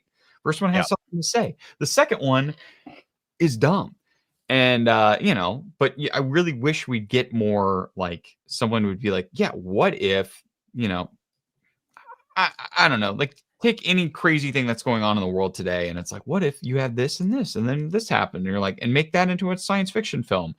Great, but like studios don't want to do that anymore, and it's frustrating, and that's why we don't see a lot of good movies. Like, great high concept movie that we got was Back to the Future. What if you met your parents when they were your age? That's where that started, and then all of a sudden you get this fun time travel series. Like, we have bankrupt, we have overspent all the ideas in Hollywood just to be like, oh well, we're just going to go back into the savings and pull out the franchise, the IP that we have, to make another one of these, and just that's how we're going to sell it, versus be like, no, we need to replenish the bank. You need to come up with something new that is not based off these things, so I can make a sequel off of that thing. And we all know why. It's because it's safe.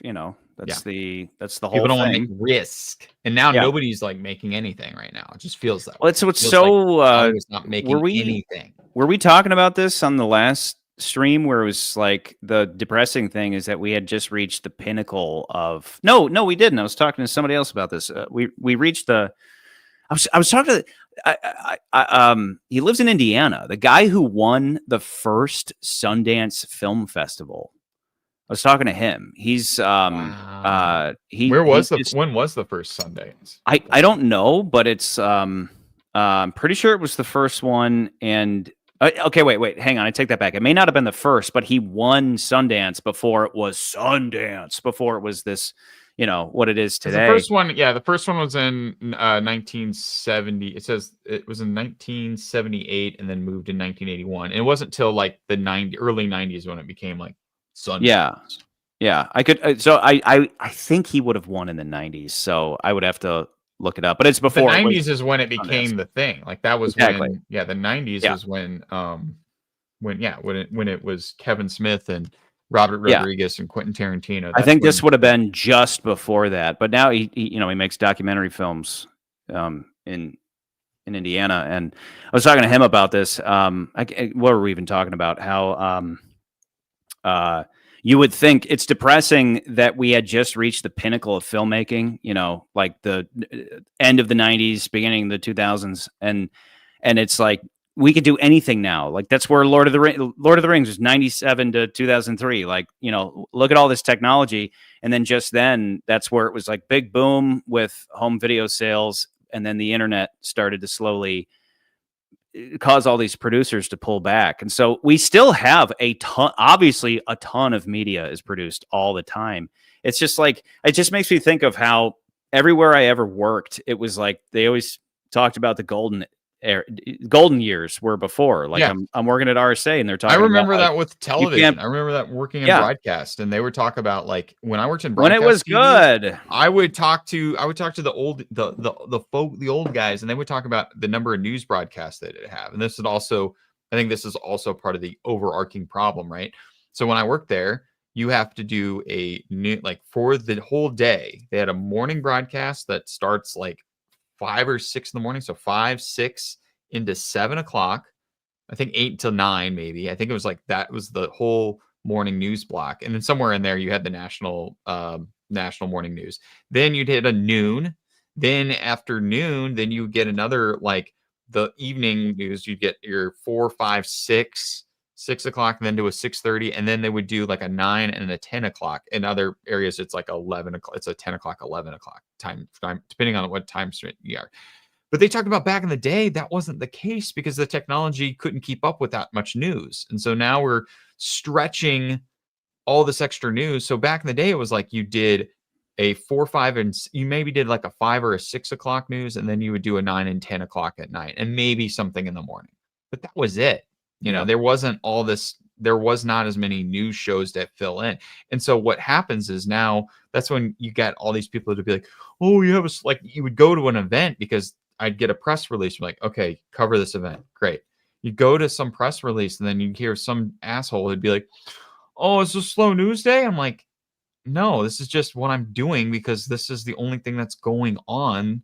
Right. It's like, I can't just make news fucking happen out of the blue. Good. And so it's like, but it's the same thing, but it's the same thing across the board when you think about it, where it's like, okay, it used to be we just had the movie screen. So we had to fill in. That's why there was like way more film productions happening. Then you got television. So now we got to fill in slots for TV. Now we have streaming. So we're trying to fill in slots, still filling in slots for television and streaming and the films industry. So, but it's like you would think there'd be more productions going on, but not all the eyes are on either of those things. So everything gets cheapened down to like shit, unless it's like we're putting a lot of money and making it a prestigious thing.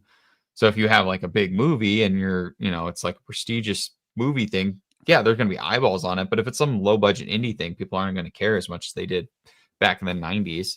Well, I love it's like it's harder to cut through all of the noise. There's so much more noise now. Dude, all these different organizations that have gone, kaput ever since USAID was shut down. I love the theories that are like, were all these bad movies being funded by the government?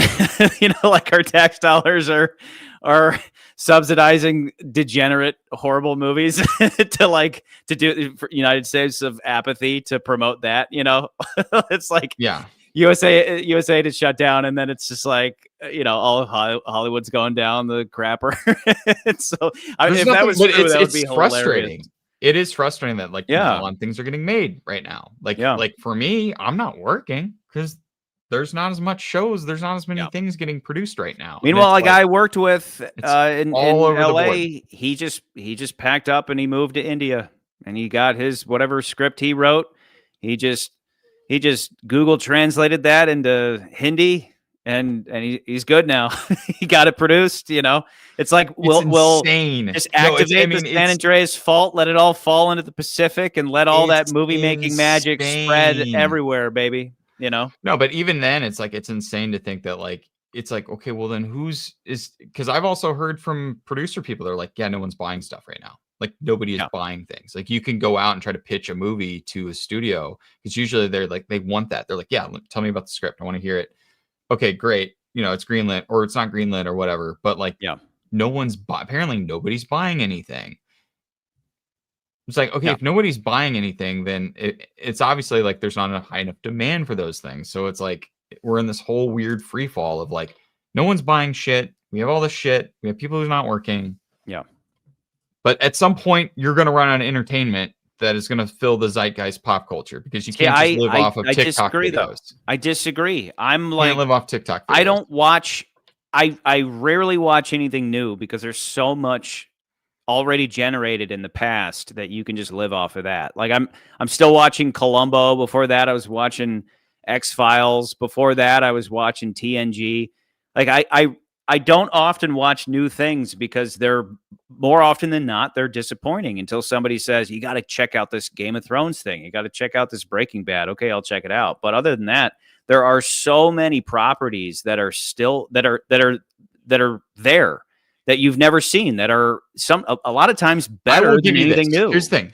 I get what you're saying because for me, I will like go and watch like a Matlock. But the unfortunate part is you and I are not like normal people. We are not like normal viewers, right? So you have to like feed the beast of people watching stuff, but you're not feeding the beast of like just the normies who aren't finding like because you get people most like people want new. Friend, they want new, and there are people like our friend Kevin who are just like, oh, I don't want to watch. I won't watch. Calling you out again, fuckface. I won't watch black and white movies, and you're like, why aren't you watching black and white movies? Yeah. And it's like, well, I don't like black and white, or I can't get into it, or I can't watch. And that's also the same for movies that are in color, or they were shot in film, or they just have a weird aesthetic. Because like there's tons of 90s stuff that I've tried to watch. I'm like, this is hard to watch because it just looks old. Let me back you up. So if I go to the machine. If I go just to the analytics of the Monsters episodes, we are at 1.8% female, 98.2% male.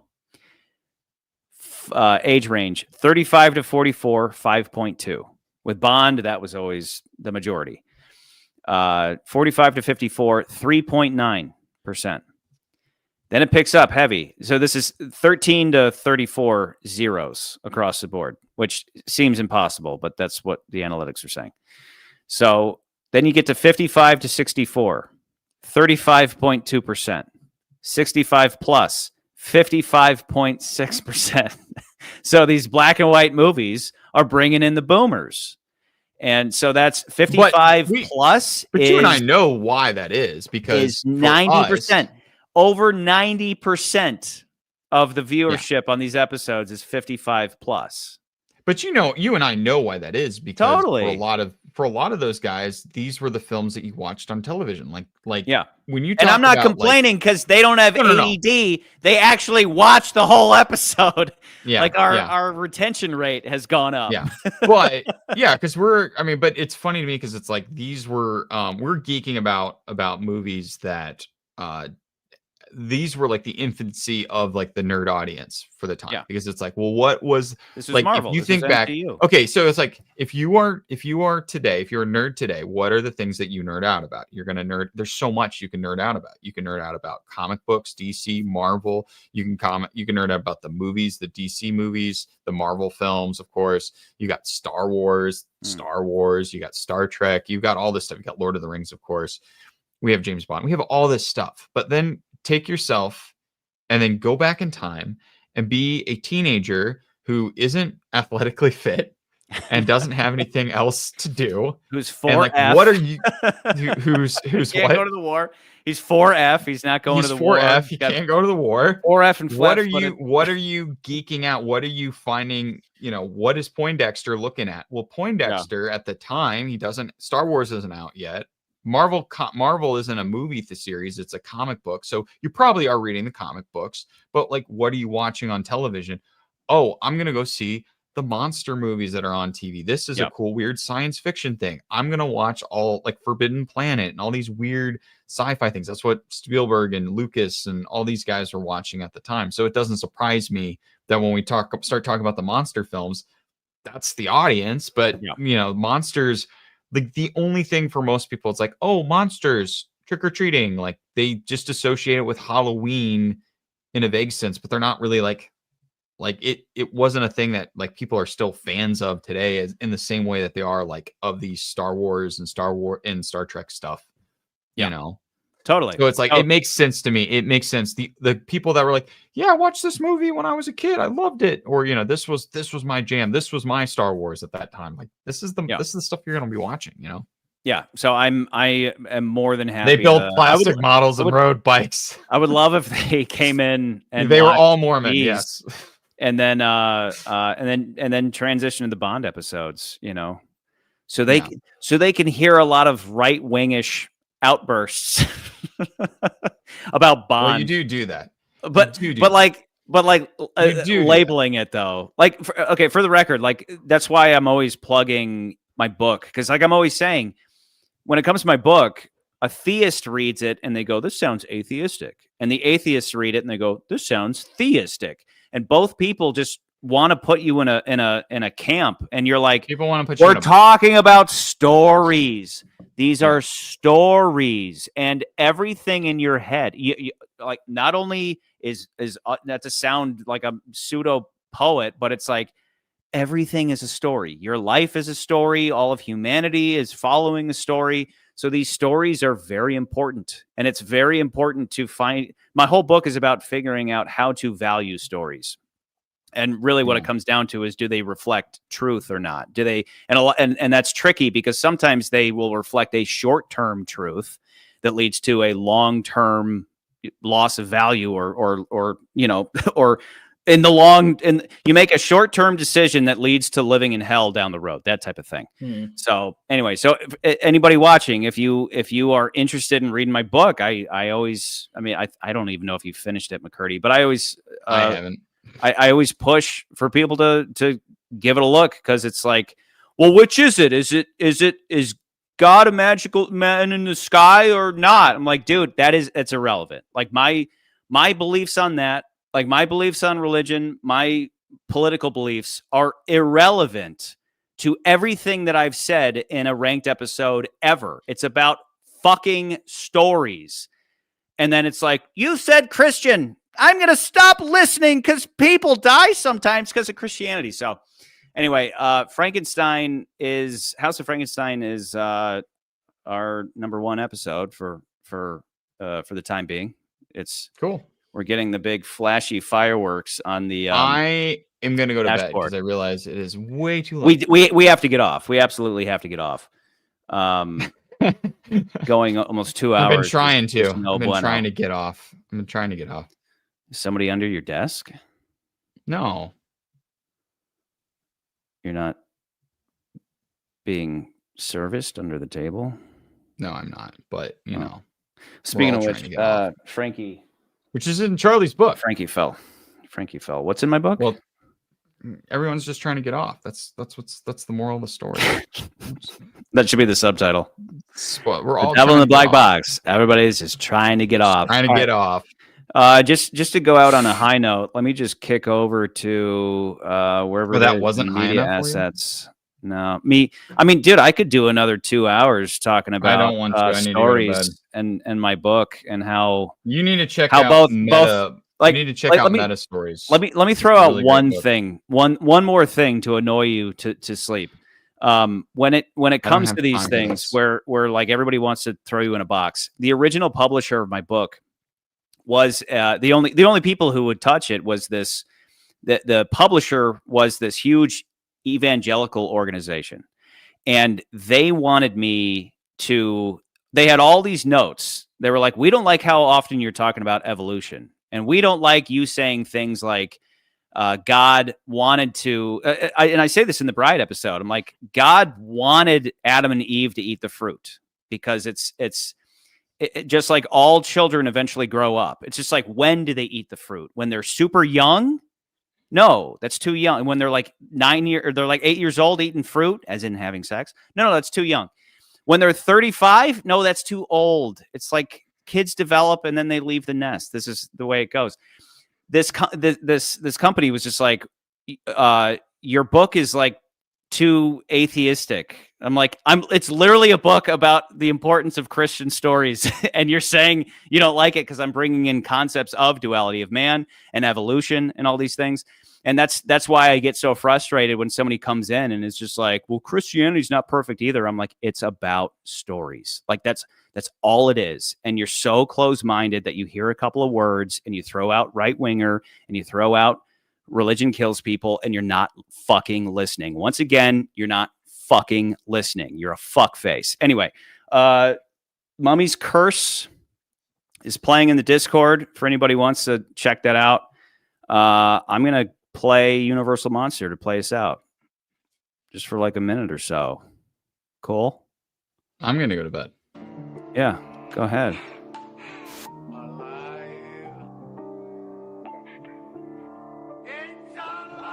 This is awesome.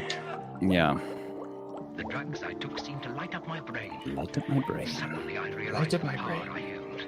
The power to rule, to make the world grovel at my feet.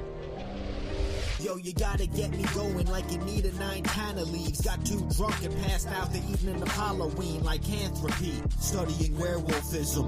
And Shawnee Wavo's throwing them silver bullets in them. I'm like Inspector Krog with the prosthetic. Accepted to microphone, connected with electric.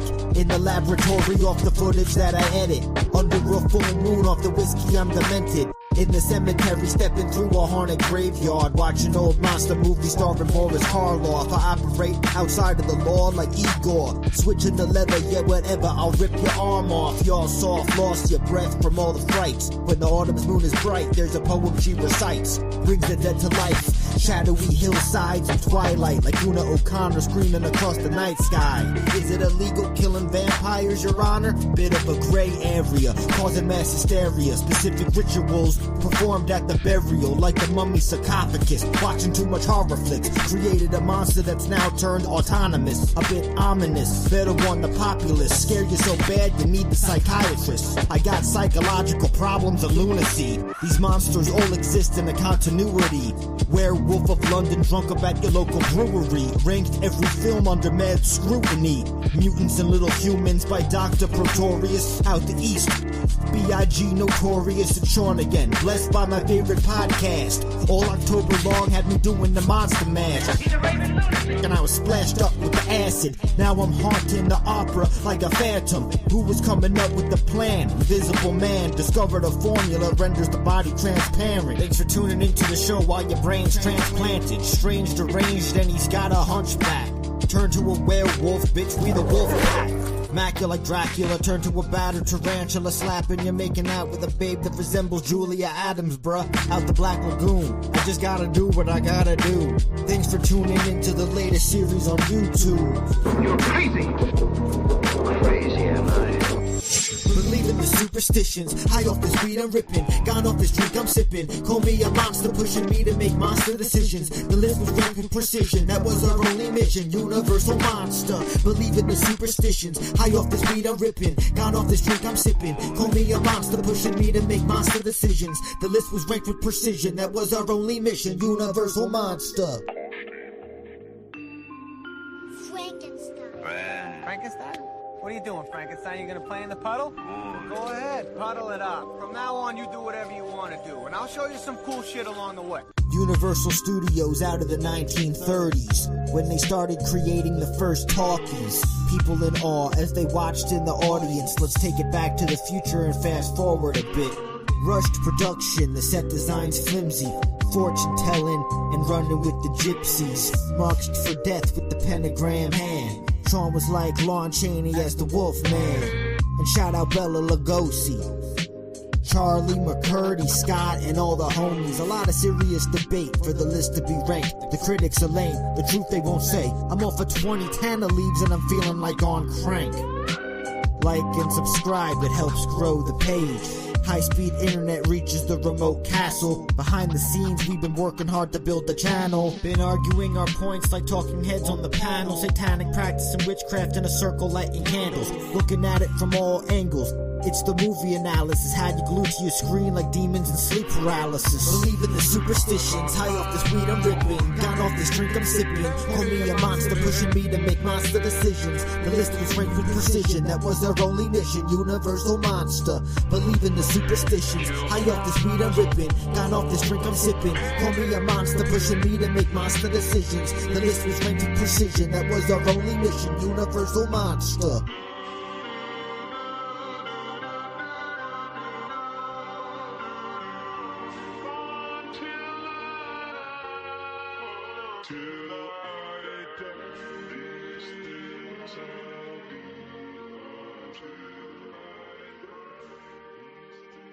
The whole world's frightened to death.